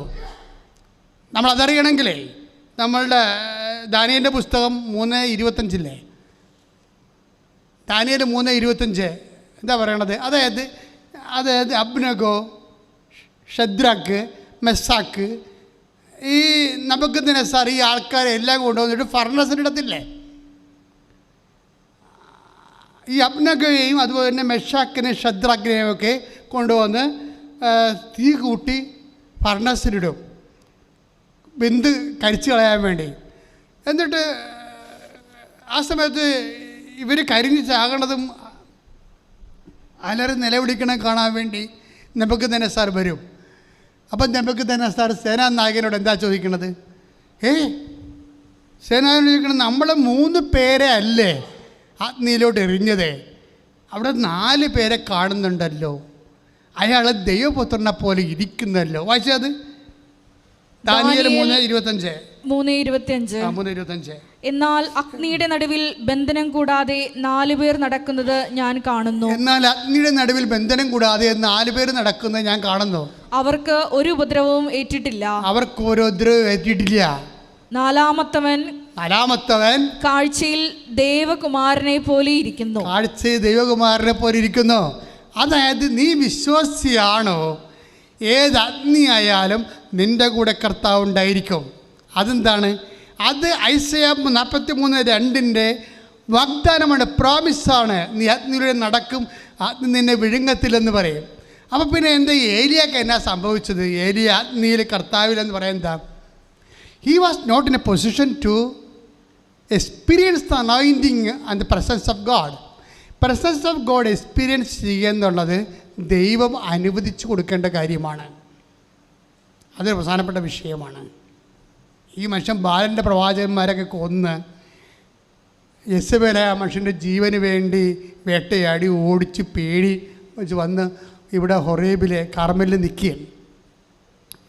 ആ സമയത്ത് he's not feeling the presence of God. അതായത് നമ്മൾ ഒരിക്കൽ പ്രസൻസ് ഓഫ് ഗോഡ്, ദൈവത്തിൻ്റെ സാന്നിധ്യം, നമ്മൾ അതിനെക്കുറിച്ച് ആസ്പയർ ചെയ്യണം. അതിനുശേഷം ആ ബഹളം കഴിഞ്ഞപ്പോൾ ഇതൊക്കെ എടുത്ത് കരിസ്മാറ്റിക്കാർക്കെതിരെ ചില നിഗൂഢ കേന്ദ്രങ്ങളിൽ നിന്നൊക്കെ ഉദ്ധരിക്കും. എന്താ പറയണത്? ഭൂകമ്പത്തിൽ കർത്താവില്ലായിരുന്നു. പിന്നെ എവിടെയുള്ളത്? ഭൂകമ്പത്തിന് ശേഷം അഗ്നി വന്ന്, അഗ്നി കർത്താവില്ല. ബഹളത്തിലൊന്നും കർത്താവില്ല. അതിനുശേഷം മൃദുസ്വരം വന്നു, അവിടെ കർത്താവ് വന്നു. യോഗ എടുക്കുമ്പോൾ കർത്താവ് എന്നായി പറയണേ. എന്ത് പിശാച് എന്ത് സുന്ദരമായിട്ട് രീതിയിൽ സഭയുടെ ഈ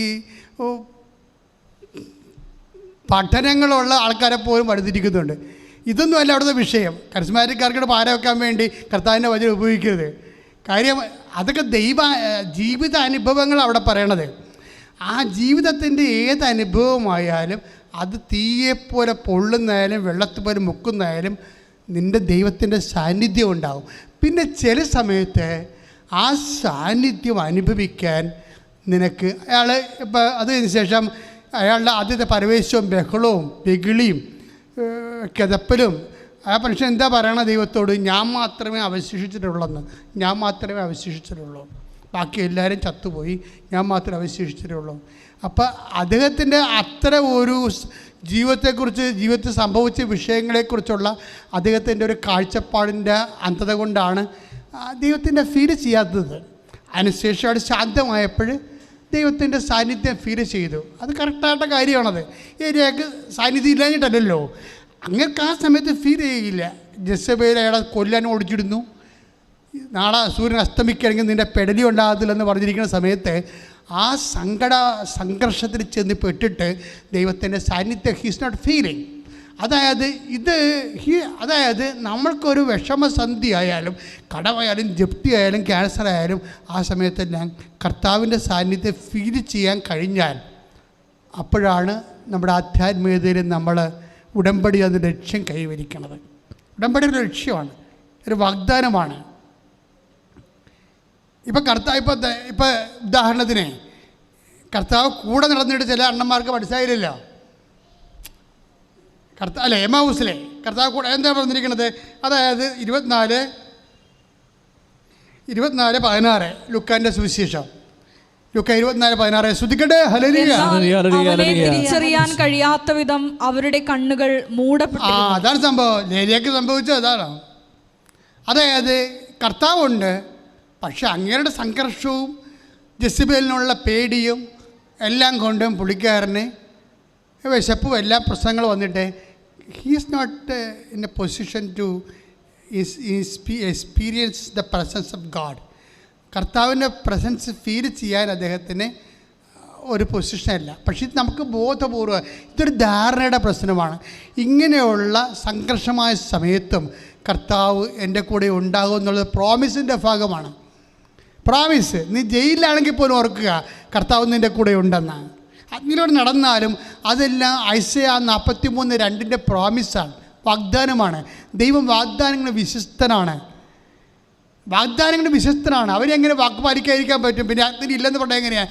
അഗ്നിയിലുണ്ടെന്നുള്ള ദൈവത്തിൻ്റെ വാഗ്ദാനമല്ലേ? നിൻ്റെ കടത്തിൽ, നിൻ്റെ രോഗത്തിൽ, നിന്നെ തള്ളിപ്പറച്ചിൽ, നിൻ്റെ കേസിൽ, നിൻ്റെ പരാജയങ്ങളിൽ, എല്ലാ അഗ്നി അനുഭവങ്ങളിലും കർത്താവ് നിൻ്റെ കൂടെ ഉണ്ട്. That's the part of the promise. അത് നമ്മുടെ വാഗ്ദാനത്തിൻ്റെ ഭാഗമാണത്. അപ്പോൾ കർത്താവ് ആ വാക്കിൽ തന്നെ അവസാനം വരെ ഉറച്ചു നിൽക്കും. അവനിൽ. അതാണ് നമ്മുടെ വിശ്വസ്തയുടെ കാരണമല്ലേ?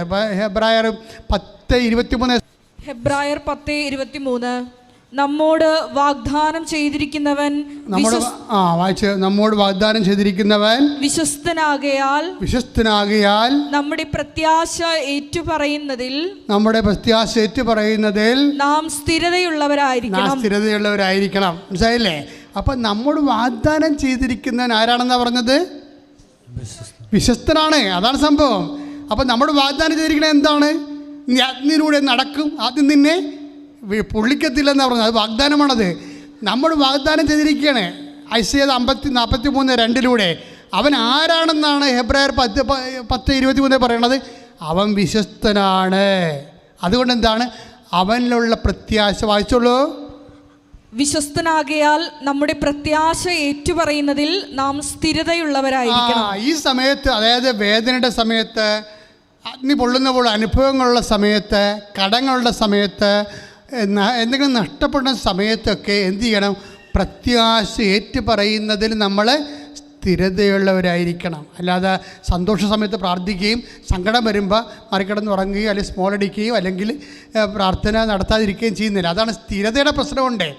ഹെബ്രായർ 10:23 പ്രധാനപ്പെട്ട വചനമാണ്. എന്താ കാര്യം? വാഗ്ദാനം ചെയ്തിട്ടുണ്ട്. എന്താ പറഞ്ഞിരിക്കുന്നത്? ഐസയ 43:2 അഗ്നിയിലൂടെ നടക്കും, അഗ്നി പൊള്ളത്തില്ല. അത് വാഗ്ദാനമാണ്. ആ വാഗ്ദാനം ചെയ്തിരിക്കുന്നവൻ ആരാണെന്നാണ് പറയണത്? നമ്മൾ വാഗ്ദാനം ചെയ്തിരിക്കുന്നവൻ ആരാണെന്നാണ് പറഞ്ഞിരിക്കുന്നത്? ഹെബ്രായർ 10:23 വിശ്വസ്തനാണ്. അതുകൊണ്ട് നമ്മളെന്താണ് ചെയ്യേണ്ടത്? ദൈവം വിശ്വസ്തനാണ്. അഗ്നിയിലൂടെ നടന്നാലും നമ്മൾ പൊള്ളിക്കാത്ത അവൻ്റെ സാന്നിധ്യം നമ്മുടെ കൂടെ ഉണ്ടാകും. അവൻ വിശ്വസ്തനാണ്. Then what we should do? നമ്മളെന്താ ചെയ്യേണ്ടത്? നമ്മൾ ചെയ്യേണ്ടത് അവനുള്ള പ്രത്യാശ നമ്മൾ വായിച്ചോളൂ. ഏറ്റുപറയുന്നതിൽ സ്ഥിരതയുള്ളവരായിരിക്കണം. അപ്പോൾ ഇടയ്ക്ക് അതായത് സ്ഥിരത എന്നുള്ള വാക്കാണ് ഉപയോഗിക്കണത്. പ്രത്യാശ ഏറ്റുപറയണം. സങ്കട സമയത്തായാലും പ്രത്യാശ ഏറ്റുപറയണം. കർത്താവ് still I am believing, I am hope, I trust in you. അതായത് ഏത് ഇങ്ങനെ പറയുമ്പോൾ, അതായത് നമ്മൾക്കൊരു, ഇപ്പം ഞാനൊന്നും പറഞ്ഞില്ലേ, ഒരു മരുന്ന് പിടിച്ചില്ല, ഇപ്പോൾ ഓപ്പറേഷൻ തന്നെ നടത്തി കഴിഞ്ഞപ്പോഴും പിന്നീടും ആ ഓപ്പറേഷൻ നടത്തുന്നതിന് മുമ്പുള്ള ഒരു അവസ്ഥയാണ് ഇപ്പോഴും ഉള്ളതെന്ന് പറയുമ്പോൾ അതറിയുമ്പോൾ നമുക്ക് പേടി വരും. അപ്പം നമ്മൾ അഗ്നിയിലൂടെ പോവുകയാണ്. പക്ഷേ we believe in the promise. വൈദ്യശാസ്ത്രത്തിൽ നടന്ന സംഭവത്തിലെല്ലാം വിശ്വസിക്കുന്നത്. കാര്യം അതിൻ്റെ അപ്പുറത്തൊരു ശാസ്ത്രമാണ്. എന്താ കാര്യം? അത് കർത്താവിൻ്റെ വചനത്തിലാണ്. കർത്താവ് നീ പറഞ്ഞിട്ടുണ്ട്, ഞാൻ അഗ്നിയിലൂടെ പോയാലും നീൻ്റെ സാന്നിധ്യം കൊണ്ട് എന്നെ പൊള്ളലേപ്പിക്കാൻ കൊണ്ടുപോകുന്നു. I trust in your hope. അതായത് ഞാൻ നിന്നോട് വിശ്വസ്തയോടെ. അതാണ് ഹെബ്രായർ 10:23 പറയും. തമ്മിലൊക്കെ കൂട്ടി വായിക്കേണ്ടതാണ്. അത് ഇങ്ങനെ പറയുമ്പോൾ still I hope in you, still I trust in you എന്നൊക്കെ പറയത്തില്ലേ. എന്തെങ്കിലും ഒരു തകർച്ചയുടെ സമയത്ത് നിന്നുകൊണ്ട് നമ്മൾ കൈ ഉയർത്തിപ്പെടണം, കർത്താവേ ഇപ്പോഴും ഞാൻ നിന്നെ വിശ്വസിക്കുന്നു, ഇപ്പോഴും ഞാൻ നിന്നെ പ്രത്യാശിക്കുന്നു, ഇപ്പോഴും ഞാൻ നിന്നെ സ്നേഹിക്കുന്നു എന്ന് പറയുമ്പോൾ അറിയാതെ കണ്ണ് തുറന്നു പോകും. കാര്യം കർത്താവ് കണ്ണ് തുറക്കണതാണത്. കുറേ ആൾക്കാരുടെ കണ്ണ് അടച്ചു വെച്ചായിരുന്നില്ല, കൂടെ എമ്മാവസ ശിഷ്യന്മാരുടെ കണ്ണേ കൂടെ കൂടിയിട്ടും കണ്ണടച്ചോണ്ടിരുന്ന പാർട്ടിയുണ്ട്. ഏരിയയൊക്കെ സംഭവിച്ചതാണ്. കർത്താവ് കൂടെ ഉണ്ടായിരുന്നു, പക്ഷേ കണ്ണ് തുറക്കണ്ടെങ്കിൽ കണ്ണ് തുറന്ന് കിട്ടണ്ടേ. അവന്മാർ നാട് വിട്ടു പോവുകയാണേ. ഏലിയാടെ പോലെ വേറൊരു പാർട്ടിയാണ് എമ്മാവസ ശിഷ്യന്മാർ. ജസേബിൻ്റെ കണ്ണ് വെട്ടിച്ച് ജസേബിൻ്റെ ഭീഷണിക്ക് വകപ്പ് ഉണ്ട്. ജസേബേലിനെ ഏലിയാനെ കൊന്നു കളയുമെന്ന് പറഞ്ഞപ്പോൾ ഈ ജസേബിൻ്റെ വായ്ത്തലയിൽ നിന്ന് ജീവനും കൊണ്ട് ഓടി രക്ഷപ്പെടുന്ന ആളാണ് ഏലിയ.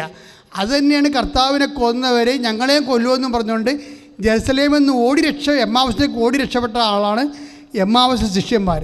രണ്ടെണ്ണന്മാരുടെയും കണ്ണ് ആ സമയത്ത് അടഞ്ഞു വെച്ചിരിക്കുകയായിരുന്നു. അതുകൊണ്ടാണ് അഗ്നിയിൽ കർത്താവില്ലെന്ന് പറയണതാണ്. അത് തന്നെയല്ലേ എമ്മാവസ ശിഷ്യന്മാർ പറയണത്. കർത്താവ് തിരിച്ചറിഞ്ഞില്ല, പിന്നെ എന്ത് ചെയ്ത്, പിന്നെ എന്നാ ചെയ്തിരിക്കണത്? 24:31 വായിച്ചോളൂ. അവരോടൊപ്പം ഭക്ഷണത്തിലിരുന്നപ്പോൾ അവൻ അപ്പമെടുത്ത് ആശീർവദിച്ച് മുറിച്ച് അവർക്ക് കൊടുത്തു. അപ്പോൾ കർത്താവ് ആശീർവദിച്ചു, മുറിച്ചു. അപ്പം സംഭവിച്ചു, അപ്പോൾ അവരുടെ കണ്ണ് തുറക്കപ്പെട്ടു. അവർ അവനെ തിരിച്ചറിഞ്ഞു. അതായത് ഇതൊരു കണ്ണ് തുറക്കുന്ന ഒരു പരിപാടിയാണ്. കർത്താവ് കൂടെ ഇല്ലാഞ്ഞിട്ടല്ല, ആന്തരിക നേത്രങ്ങൾ അടഞ്ഞു കിടന്നിട്ടാണ് ദൈവത്തിൻ്റെ സാന്നിധ്യത്തെ പ്രസൻസ് ഓഫ് ഗോഡ് ഫീൽ ചെയ്യാത്തത്. എനിക്ക് അജയുടെ സാക്ഷ്യം ഞാൻ ശരിക്കും വിലമതിക്കുന്നതിൻ്റെ കാരണം അവരിത് പറഞ്ഞതുകൊണ്ടാണ്. അതായത് എനിക്കിങ്ങനെ പരാജയപ്പെട്ട് പോയിട്ടും എനിക്ക് ഫീൽ ചെയ്തില്ല എന്ന് പറഞ്ഞില്ലേ. എന്നിട്ട് എൻ്റെ ഹൃദയം മാതാവിൻ്റെ ഹൃദയം പോലെ ആയിപ്പോയി എന്ന് പറഞ്ഞു. ഉടമ്പടി എടുക്കുന്നവരുടെ ഹൃദയം എല്ലാം മാതാവിൻ്റെ ഹൃദയം പോലെ ആകുമെന്നാണ് മനുഷ്യൻ അവസാനം പറഞ്ഞത്. എന്നിട്ട് അവസാനം എന്താ പറഞ്ഞു വെച്ച് കഴിഞ്ഞാൽ, ഉടമ്പടി നമ്മളെ അരയോളം വെള്ളത്തിൽ അതുപോലെ തലക്ക് മുകളിലൂടെ മുങ്ങിക്കളഞ്ഞിട്ട് നിത്യത വരെ നമ്മൾ എത്തിക്കുന്ന പ്രാർത്ഥന ഉടമ്പടി എന്നൊക്കെയാണ് പറഞ്ഞത്. ഭയങ്കര സാക്ഷ്യമായിപ്പോയത്. അത് വായിക്കും തോറും നമുക്ക് ശരിക്കും അഭിഷേകം നിറയും. കാര്യം ചെറുപ്പക്കാരനല്ല എന്ന് പറയണത്, അത് വലിയ കരിസ്മാറ്റിക് പൊള്ളിയൊന്നും അല്ലത്. ഏതെങ്കിലും സ്ഥലത്ത് പോയിട്ട് ഏതെങ്കിലും ഒരു ഗ്രൂപ്പിൽ പ്രവർത്തിച്ച ജീസസ് യൂത്ത് പോലെ പ്രവർത്തിച്ചിട്ട് അങ്ങനെ വന്ന ആളല്ല. ഒരു പഠനമില്ലാതെ ഒരു ഉടമ്പടിയുടെ സ്പിരിച്വാലിറ്റിയിൽ മാത്രം വിശ്വസിച്ച് ആ മനുഷ്യൻ ആധ്യാത്മിക സഞ്ചാരം നടത്തിയതാണ്. കാര്യം ആ മനുഷ്യൻ അജയ് പറയുന്നുണ്ട്, കർത്താവേ എനിക്ക് ജോലിയില്ല കേട്ടോ കർത്താവേ എന്ന് പറയും. എനിക്ക് ജോലിയില്ല കേട്ടോ കർത്താവേ, എനിക്ക് ജോലി വേണം എന്ന് പറയും. എന്നിട്ട് ജോലി വേണമെന്ന് ഇയാളെ മനുഷ്യൻ എന്താ ചെയ്യണമെന്ന് അറിയാമോ? അത് ഭയങ്കര രസമാണ്. ഇയാൾ ഇവിടുത്തെ ഒരു സാക്ഷ്യം വായിക്കും. അത് ഉടമ്പടിയാണ്. ഉടമ്പടി ഒരു സാക്ഷി എഴുതിയിട്ടുണ്ട്. എന്താ സാക്ഷി എഴുതിയിരിക്കുന്നത്? നിന്നെ ഒരു വിഷയത്തിൽ കർത്താവ് അനുഗ്രഹിക്കാൻ തുടങ്ങിയാൽ ആ വിഷയത്തിലൂടെ തന്നെ പിന്നെ അനുഗ്രഹിച്ചുകൊണ്ടേയിരിക്കും. അതൊരു സഹോദരി ഇവിടെ വന്ന് സാക്ഷ്യം പറഞ്ഞ ദൈവാനുഭവമാണ്. ഞാനത് ക്യാപ്ഷനായിട്ടിട്ടുണ്ട് തമ്പിൽ. നിന്നെ ഒരു വിഷയത്തിൽ കർത്താവ് അനുഗ്രഹിക്കാൻ തുടങ്ങിയാൽ ആ വിഷയത്തിൽ നിന്നെ പിന്നെയും അനുഗ്രഹിച്ചുകൊണ്ടിരിക്കും. അപ്പോൾ അജയ് ആ സാക്ഷ്യം നേരത്തെ പറഞ്ഞിട്ടുണ്ടോ? എന്താ കാര്യം? കിണറ്റിലെ വെള്ളം പറ്റിപ്പോയി. അപ്പോൾ 7 പ്രാവശ്യം ഈ മനുഷ്യൻ ജെറിക്കോ പ്രാർത്ഥന നടത്തി. 7ാമത്തെ പ്രാവശ്യം മേഘവിസ്ഫോടനം ഉണ്ടായെന്നാണ്. മേഘവിസ്ഫോടനം. അപ്പോൾ അദ്ദേഹം അതായത് പിന്നെ നിർത്താത്ത മഴ, ഒരിക്കലും കിണറ്റിൽ വെള്ളം പറ്റി പോയിട്ടില്ല. അപ്പോൾ അദ്ദേഹം പറഞ്ഞു, ദൈവം എന്നെ ആ വഴിക്കാണല്ല അനുഗ്രഹിച്ചത്. കൃപാസനത്തിൻ്റെ ഒക്ടോബർ മാസത്തെ ശുശ്രൂഷയുടെ കൂടെയാണ് പുള്ളി അദ്ദേഹം ലോകത്തിലുള്ള എല്ലാ ആഗോള ജെറിക്കോ പ്രാർത്ഥന ഉണ്ടായിരുന്നു. ആ സമയം സംഭവിച്ചതാണ്. അദ്ദേഹം നമ്മളിവിടെ ജെറിക്കോ പ്രാർത്ഥന നടത്തും, അജയ് വീട്ടിൽ ജെറിക്കോ പ്രാർത്ഥന നടത്തും. അങ്ങനെ 400 ജെറിക്കോ പ്രാർത്ഥനയുടെ വീഡിയോ ആണ് നമുക്ക് അയച്ചു തന്നിരിക്കുന്നത് ആൾക്കാരെ. അതിലൊന്ന് അജയുടെ ആണ്. എന്ത് പ്രശ്നം വെച്ച് കഴിഞ്ഞാൽ, അതുകൊണ്ട് വീണ്ടും അജയ് എന്ത് ചെയ്ത്, കർത്താവ് ഞാൻ ഏത് രാജ്യത്താണ് പോകേണ്ടത് എന്ന് പറഞ്ഞ് അദ്ദേഹം ഒരു സ്റ്റൂൾ എടുത്തിട്ട് നമ്മളിവിടെ ചെയ്ത പോലെ തന്നെ ഒരു സ്റ്റൂളിൽ വേൾഡ് മാപ്പ് എടുത്ത് വെക്കും. വേൾഡ് മാപ്പ് ഭൂഗോളത്തിൻ്റെ പടം എടുത്ത് വെക്കും. എന്നിട്ട് കൃപാസനം മാതാവിനെ ഇതിൻ്റെ ചുറ്റും കൊണ്ട് നടക്കും. ജർമ്മനിയെ സമർപ്പിച്ചുകൊണ്ട് കൃപാസനം മാതാവിനെ ഇതിൻ്റെ ചുറ്റും കൊണ്ട് നടന്ന് ജപമാല ചെല്ലും. ജപമാല ചൊല്ലി കഴിയുമ്പോൾ പെട്ടെന്ന് മാതാവ്, അതായത് ഓഫർ ലെറ്റർ 5.5 മാസം കൊണ്ട് കിട്ടുന്ന ഓഫർ ലെറ്റർ 13 ദിവസം കൊണ്ട് മാതാവ് കൊടുക്കും. 13 ദിവസം കൊണ്ട്. അതായത് ഇങ്ങനെ അതായത് അത് അദ്ദേഹം കണ്ടുപിടിച്ച ഒരു മാർഗങ്ങളാണിത്. എന്ന് വെച്ചാൽ ഹൃദയശുദ്ധിയുള്ളവരെ ദൈവത്തെ ദർശിക്കുമെന്ന് പറയുന്നില്ലേ, അത് അഭിഷേകത്തിൻ്റെ ഒരു വഴി. ഇപ്പം നീ നടക്കേണ്ട വഴി നിൻ്റെ മുഖത്ത് നോക്കി ഞാൻ ഉപദേശിക്കുമെന്ന് പറയുമ്പോൾ എല്ലാ വഴികളും, നമ്മൾ നടക്കേണ്ട വഴികൾ, നമ്മൾ എന്ത് ചെയ്യണം, എവിടെ പോകണം, എവിടെ താമസിക്കണം, എന്ത് ഭക്ഷിക്കണം, എല്ലാം കർത്താവിന് കൃത്യമായിട്ട് അറിയാമല്ലോ. അപ്പോൾ നിസ്സാര കാര്യങ്ങൾ പോലും കർത്താവിൽ വിശ്വാസത്തോടെ സ്നേഹത്തോടെ അർപ്പിച്ച് അതുപോലെ തന്നെ ചെയ്യുന്ന ആൾക്കാർക്ക് അതുപോലെ അനുഭവങ്ങൾ കിട്ടും. അതിൻ്റെ ഭാഗമായിട്ടാണ് അജയ്ക്ക് അഭിഷേകം കിട്ടിയിരിക്കുന്നത്. അതായത് അഭിഷേകം കിട്ടിക്കഴിയുമ്പോൾ ഒരു പരാജയം ഉണ്ടായപ്പോലും നമുക്ക് ആ പരാജയത്തിൻ്റെ പൊള്ളൽ നമ്മൾ അനുഭവിക്കാതെ പകരം ദൈവത്തിൻ്റെ സാന്നിധ്യം അനുഭവിക്കാനുള്ള സാധ്യത ഉടമ്പടിയിൽ കൂടുതലാണ്. ആ ഉടമ്പടിയുടെ റേഞ്ചിൽ ഒരു കാര്യമാണത്. ചില വിചാരിക്കും ആലപ്പുഴ വന്ന് അപേക്ഷക്കത്ത് എഴുതിയിടുമ്പോൾ തന്നെ ഏതാണ്ട് റെഡിമെയ്ഡ് പോലെ കുറേ അനുഭവങ്ങൾ കിട്ടുമല്ലോ എന്ന് പറയും. പക്ഷേ അതെല്ലാം സാധാരണ ABC ക്രിസ്ത്യാനി പറയുന്ന കാര്യങ്ങളാണ്. ഉടമ്പടി അതിക്ക് മുമ്പ് എത്രയോ മേലാണ് അതിൻ്റെ വലുത്. നിത്യത വരെ ഉറപ്പുവരുത്തണ അത്രയും കൃത്യമായ ദൈവശാസ്ത്ര ഭദ്രതയുള്ള ദൈവത്തിൻ്റെ ഈ കാലത്തെ ദാനമാണ് മരിയൻ ഉടമ്പടി എന്ന് പറയണത്. ഉടമ്പടി എടുത്തവർ അതിൽ ജീവിക്കുകയും അതിനെ ശരണമായി അതിൽ വളരുകയും ചെയ്യാൻ ദൈവം നിങ്ങളെ അനുഗ്രഹിക്കട്ടെ. പിതാവിൻ്റെയും പുത്രൻ്റെയും പരിശുദ്ധാത്മാവിൻ്റെയും നാമത്തിൽ ആമേൻ. സ്തുതികട്ടെ. ഹല്ലേലൂയ, ഹല്ലേലൂയ, ഹല്ലേലൂയ. മഹത്വം, മഹത്വം, ആരാധന, ആരാധന. ഹല്ലേലൂയ, ഹല്ലേലൂയ. യേശുവേ നന്ദി, യേശുവേ ആരാധന. ഹല്ലേലൂയ, ഹല്ലേലൂയ, ഹല്ലേലൂയ. യേശുവേ നന്ദി, യേശുവേ ആരാധന. ഹല്ലേലൂയ, ഹല്ലേലൂയ. വലിയ വചന വെളിപാടുകൾക്ക് നന്ദി പറയുന്നു. ഹല്ലേലൂയ, ഹല്ലേലൂയ. യേശുവേ നന്ദി, യേശുവേ ആരാധന. ഹല്ലേലൂയ, ഹല്ലേലൂയ. മഹത്വം, മഹത്വം, ആരാധന, ആരാധന. ഹല്ലേലൂയ. ഇവിടെ രോഗസൗഖ്യ പ്രാർത്ഥന സമയമാണ്. രോഗാതുരായിട്ടുള്ള എല്ലാ വ്യക്തികളും കൃപാസന ഉടമ്പടി ആരാധനയിലെ കോണ്ടിനെൻ്റൽ ബേസായിട്ട് എല്ലാ കാലത്തെയും ഈ ആരാധന ഏത് സമയത്ത് ഏത് രാജ്യത്ത് വെച്ച് കൂടിയാലും കർത്താവ് അവരെ സഹായിക്കുന്നുണ്ട്. കർത്താവ് അവരെ സുഖപ്പെടുത്തുന്നുണ്ട്. ഇതൊരു നിത്യവും കൃപാസന ആൾക്കാരെ വന്ന് പറയുന്ന ആൾക്കാരുടെ അനുഭവ സാക്ഷ്യമാണ്. അതുകൊണ്ട് ദയവായി ആ മാതാവ് ജീവനോടെ പ്രത്യക്ഷപ്പെട്ട സ്ഥലത്ത് ഈശോ ജീവനോടെ എഴുന്നള്ളിയിരിക്കുമ്പോൾ നിങ്ങൾ ഈ നിമിഷം സ്വർഗത്തിൻ്റെ ഏറ്റവും വലിയ സൗഖ്യദായകനായ ഡോക്ടറെ നിങ്ങളുടെ വീട്ടിലേക്ക് വന്നിട്ട് നിങ്ങളുടെ ശരീരത്തെ സ്പർശിച്ച് സൗഖ്യപ്പെടുത്തുന്ന സമയമാണെന്നുള്ള ഒരു ബോധം നമുക്കുണ്ടാകണം.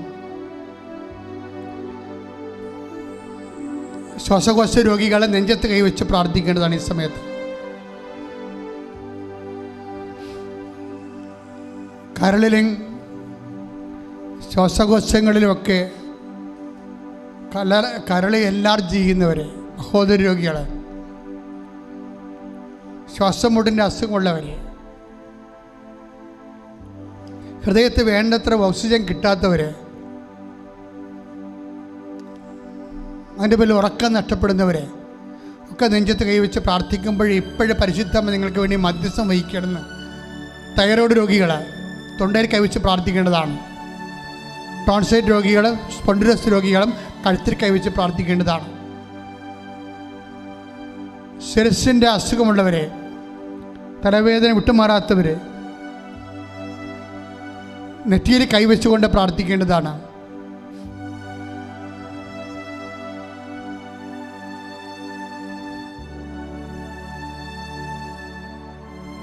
ഉദര രോഗികൾ ഉദരത്തെ കൈവച്ച് പ്രാർത്ഥിക്കണം. പാങ്ക്രിയാസ് രോഗികൾ നടുവിൽ നെഞ്ചും കൂടിൻ്റെ അവിടെ കൈവച്ച് പ്രാർത്ഥിക്കേണ്ടത്, താഴെ കൈവച്ച് പ്രാർത്ഥിക്കേണ്ടതാണ്. ഗർഭാശയത്തിൽ സിസ്റ്റുള്ളവരെ, മക്കളില്ലാത്തവരൊക്കെ അടിവയറ്റ് കൈവച്ച് പ്രാർത്ഥിക്കേണ്ടതാണ്. എവിടെയെല്ലാം രോഗമുണ്ടോ അവിടെയെല്ലാം കൈവച്ച് പ്രാർത്ഥിക്കുക.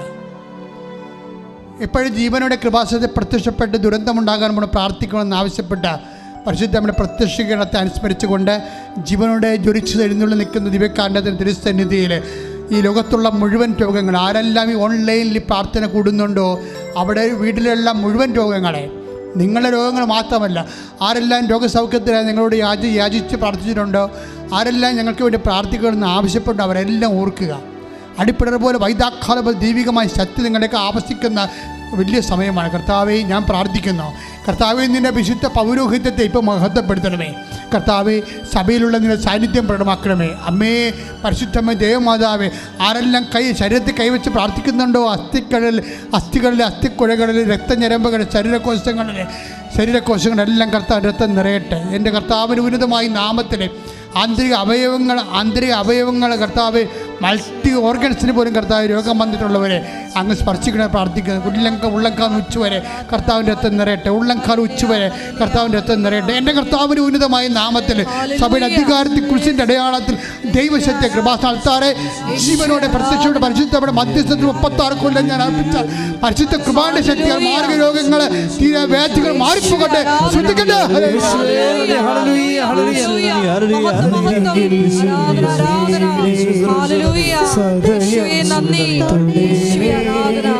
സുഖമായിടും എൻ്റെ ഉള്ളം അരികിൽ വരേണേ, സദയം തൊഴേണേ. സുഖമായിടും എൻ്റെ ഉള്ളം. പ്രിയമുള്ളവരെ, ജോലിയില്ലാത്തവരെ, പ്രാർത്ഥിക്കാൻ പോകുന്ന വിഷയങ്ങളാണ്. നിങ്ങൾ ഉടമ്പടി വെച്ചിരിക്കുന്ന ഓരോ വിഷയങ്ങൾ ഇപ്പോൾ ഓർക്കേണ്ടതാണ്. ജോലി നഷ്ടപ്പെടാൻ പോകുന്നവരെ, നഷ്ടപ്പെട്ടവരെ, ജോലി അന്വേഷിക്കുന്നവരെ, ഓരോ പരീക്ഷകൾ എഴുതാൻ പോകുന്നവർ, എഴുതിക്കഴിഞ്ഞവർ, റിസൾട്ട് പ്രതീക്ഷിക്കുന്നവരെ എല്ലാവരും അച്ഛൻ ഓർത്ത് പ്രാർത്ഥിക്കുന്നു. പ്രൈവറ്റ് പാർട്ടിലൊക്കെ രോഗങ്ങളുള്ളവരെ, മാരക രോഗങ്ങളുള്ളവരെ കർത്താവ് സുഖപ്പെടുത്തുന്ന സന്ദേശമുണ്ട്. ഇടത് കാൽമുട്ടിനെ സ്റ്റൂളേ ഇരിക്കുകയാണ്, അനങ്ങാൻ പാടില്ല. പ്രാഥമികമായ കാര്യങ്ങൾ ചെയ്യാൻ പോലും ഇരിക്കേണ്ടി വരുന്നു, എഴുന്നേക്കാൻ പറ്റുന്നില്ല. അങ്ങനെയുള്ള വ്യക്തിയെ, സ്ത്രീയെ, സഹോദരിയെ കാണിക്കുന്നത് അധികം വയസ്സൊന്നുമില്ല, 10-37 വയസ്സ് പോലും ഇല്ല. ആ വ്യക്തിയെ കർത്താവ് സൗഖ്യപ്പെടുത്തിക്കൊണ്ടിരിക്കുന്ന കർത്താവ് ഈ നിമിഷം കർത്താവിൻ്റെ തിരുസന്നിധിയിലെ വലിയ ദൈവകൃപ അമ്മ ജീവനോടെ നമുക്ക് വേണ്ടി മധ്യസ്ഥം വഹിക്കുന്ന സമയത്ത് നടുവെല്ലിന് വേദനയുള്ളവർ നടുവെല്ല് സ്പർശിച്ച് പ്രാർത്ഥിക്കേണ്ടതാണ്. കിഡ്നി വേദനക്കാർ അവിടെ തന്നെ കൈവച്ച് പ്രാർത്ഥിക്കേണ്ടതാണ്. കർത്താവെ, മക്കൾ പഠിക്കാത്തവരുണ്ടെങ്കിൽ അവരെ സമർപ്പിച്ച് പ്രാർത്ഥിക്കുക. തെറ്റായ പ്രണയബന്ധങ്ങൾ അകപ്പെട്ടവരെ സംബന്ധിച്ച് പ്രാർത്ഥിക്കുക. അതുപോലെ തന്നെ കുടുംബത്തിൽ സമാധാനം ഇല്ലാത്തൊരു കേസുകൾ അകപ്പെട്ടവരെ, കേസിലകപ്പെട്ടവരെ, അതിർത്തി തർക്കങ്ങളുള്ളവരെ സമർപ്പിച്ച് പ്രാർത്ഥിക്കുക. പല വൈരാഗ്യങ്ങളും ഭീഷണിയിൽ അകപ്പെട്ടിട്ട് മനസ്സമാധാനം നഷ്ടപ്പെട്ടവർ ഇപ്പോൾ പരിശുദ്ധ ദേവമാതാവിനെ ഞാൻ സമർപ്പിച്ച് പ്രാർത്ഥിക്കുന്നു. വിദേശ രാജ്യങ്ങളിൽ പോകാൻ ആഗ്രഹിക്കുന്നവർ, അതിനുവേണ്ടിയുള്ള പ്രോസസ്സിംഗ് നടക്കുന്നവർ, തിരിച്ചു വരാൻ ആഗ്രഹിക്കുന്നവർ എല്ലാവരെയും സമർപ്പിച്ച് പ്രാർത്ഥിക്കുന്നു. വിദേശത്ത് താമസിക്കുന്ന വ്യക്തികളുണ്ട്, അവർ വ്യത്യസ്തങ്ങളായ വിഷയങ്ങളിൽ സാധാരണ നാട്ടിൽ താമസിക്കുന്നവരെക്കാൾ കൂടുതൽ വേദനയും പരിഭവങ്ങളും പ്രയാസങ്ങളും മക്കളിൽ നിന്നുള്ള ഞെരുക്കങ്ങളും സങ്കടങ്ങളും അവരനുഭവിക്കുന്നുണ്ട്. അവരുടെ എല്ലാം മക്കൾ, ജീവിത പങ്കാളികൾ അവരെല്ലാം ഓർത്ത് പ്രാർത്ഥിക്കുന്നു. ഇപ്പോൾ പ്രാർത്ഥിക്കുന്നു. കർത്താവെ, ഇപ്പോഴും കർത്താവ് അനേകം മക്കൾ NRIയിൽ കർത്താവ് ഉടമ്പടി എടുത്തു പോയിട്ടുണ്ട്. അവിടെ കുടുംബനാഥന്മാർ സമർപ്പിക്കുന്നു, മക്കൾ സമർപ്പിക്കുന്നു, അവിടെ ജോലി സമർപ്പിക്കുന്നു, അവിടെ വീടിൻ്റെ ഷിഫ്റ്റിങ്ങിന് സമർപ്പിക്കുന്നു, വീട് വാങ്ങിക്കുന്ന സമർപ്പിക്കുന്നു, വീട് വിൽക്കുന്നതിന് സമർപ്പിക്കുന്നു. കർത്താവ്, അവിടെ പല PR പ്രശ്നങ്ങളെ കർത്താവ് സമർപ്പിച്ച് പ്രാർത്ഥിക്കുന്നു. ഞാൻ കർത്താവ് വിവാഹത്തെ സംബന്ധിച്ച് പ്രാർത്ഥിക്കുന്നു. കർത്താവ്, മക്കളില്ലാത്തവരുടെ വേദനകളെ സംബന്ധിച്ച് പ്രാർത്ഥിക്കുന്നു. എൻ്റെ കർത്താവിൻ്റെ ഉന്നതമായ നാമത്തിൽ സഭയുടെ അധികാരത്തിൽ കുരിശിൻ്റെ അടയാളം ദൈവശക്തിയാൽ നിങ്ങളുടെ ജീവിത ദുരിതങ്ങളെ യേശുവിൻ്റെ നാമം നീങ്ങിപ്പോകട്ടെന്ന് മാതാവിൻ്റെ മധ്യസ്ഥത കൽപ്പിക്കുന്നു. ശ്രുതിക്കട്ടെ.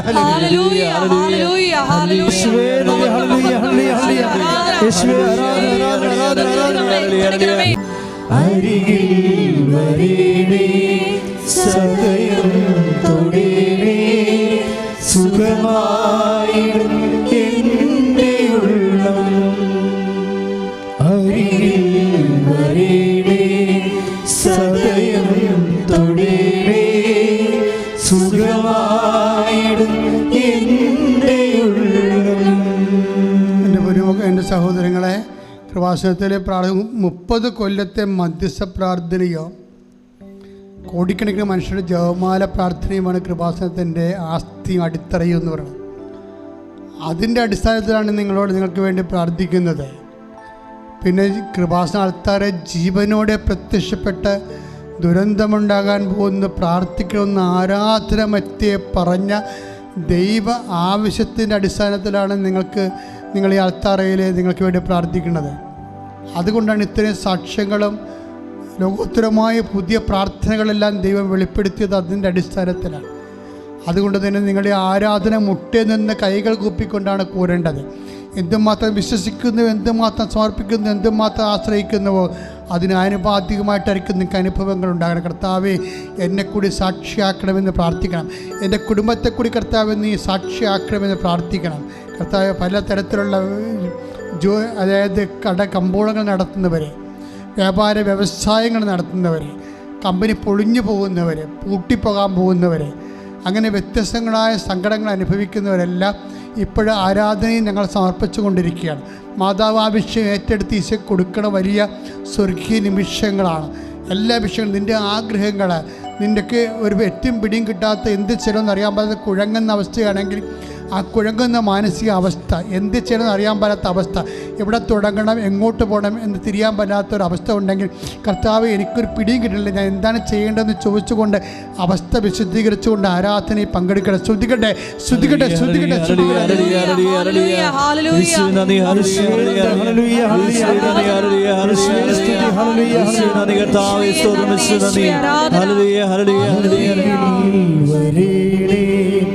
സദയം തൊടേടേ സുഖമായിടും എൻ്റെ ഉള്ളം, അരികിൽ വരേടേ സദയം തൊടേടേ സുഖമായിടും എൻ്റെ ഉള്ളം.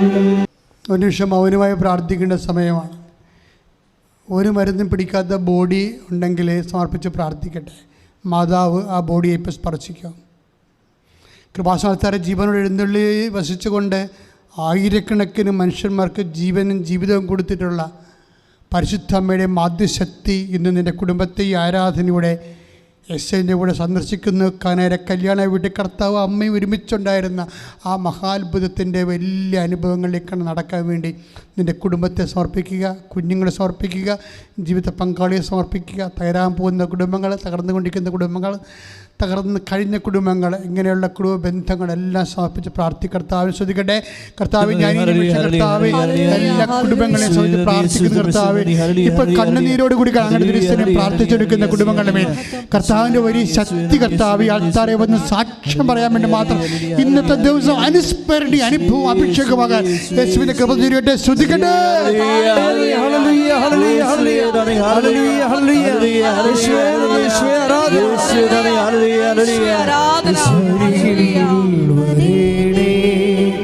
സദയം തൊടേടേ സുഖമായിടും എൻ്റെ ഉള്ളം,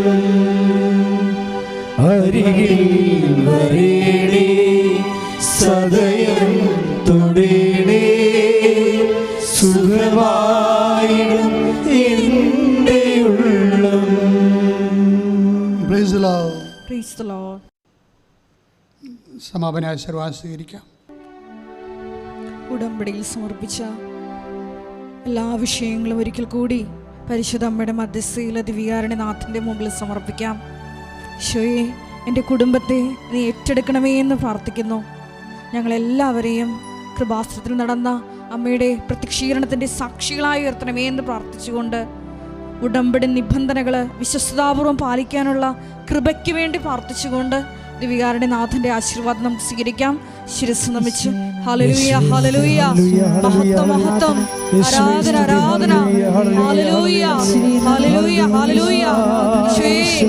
ധ്യാനം എല്ലാ ഭൂഖണ്ഡങ്ങളിൽ നിന്ന് പ്രാർത്ഥിക്കുന്നു. എല്ലാവരെയും നീ അനുഗ്രഹിക്കണമേ എന്ന് പ്രാർത്ഥിക്കുന്നു. കൃപയാൽ അഭിഷേകം ചെയ്യണമേ എന്ന് പ്രാർത്ഥിക്കുന്നു. ഷക്കീന ടെലിവിഷനിലൂടെ ഈ ശുശ്രൂഷയിൽ പങ്കെടുത്ത് പ്രാർത്ഥിക്കുന്ന മക്കളെ പ്രത്യേകമായി അനുഗ്രഹിക്കണമേ എന്ന് പ്രാർത്ഥിക്കുന്നു. എല്ലാവരെയും ഈശോയെ നിന്റെ സാക്ഷികളായി ഉയർത്തണമേ എന്ന് പ്രാർത്ഥിക്കുന്നു. അമ്മയുടെ പ്രത്യക്ഷീകരണത്തിന്റെ സാക്ഷികളായി കൂടുതലായി ഉയർത്തണമേ. ഹല്ലേലൂയ, ഹല്ലേലൂയ. ഹല്ലേലൂയ, മഹത്വം, ഹല്ലേലൂയ. മഹത്വം. യേശുവേ, ആരാധന, യേശുവേ, സ്തുതി. ഹല്ലേലൂയ, ഹല്ലേലൂയ, ഹല്ലേലൂയ, ഹല്ലേലൂയ. ഹല്ലേലൂയ. യേശുവേ, മഹത്വം, മഹത്വം, മഹത്വം, കർത്താവേ. യേശുവേ, ആരാധന. ആരാധന, ആരാധന. ഹല്ലേലൂയ. യേശുവേ, നന്ദി, നന്ദി, നന്ദി. ആരാധന, ആരാധന. ഹല്ലേലൂയ, ഹല്ലേലൂയ, ഹല്ലേലൂയ. ഹല്ലേലൂയ, ഹല്ലേലൂയ. പരിശുദ്ധ പരമമാ ദിവ്യകാരുണ്യമേ, എന്നുമെന്നും അങ്ങേയ്ക്കാരാധന. പരിശുദ്ധ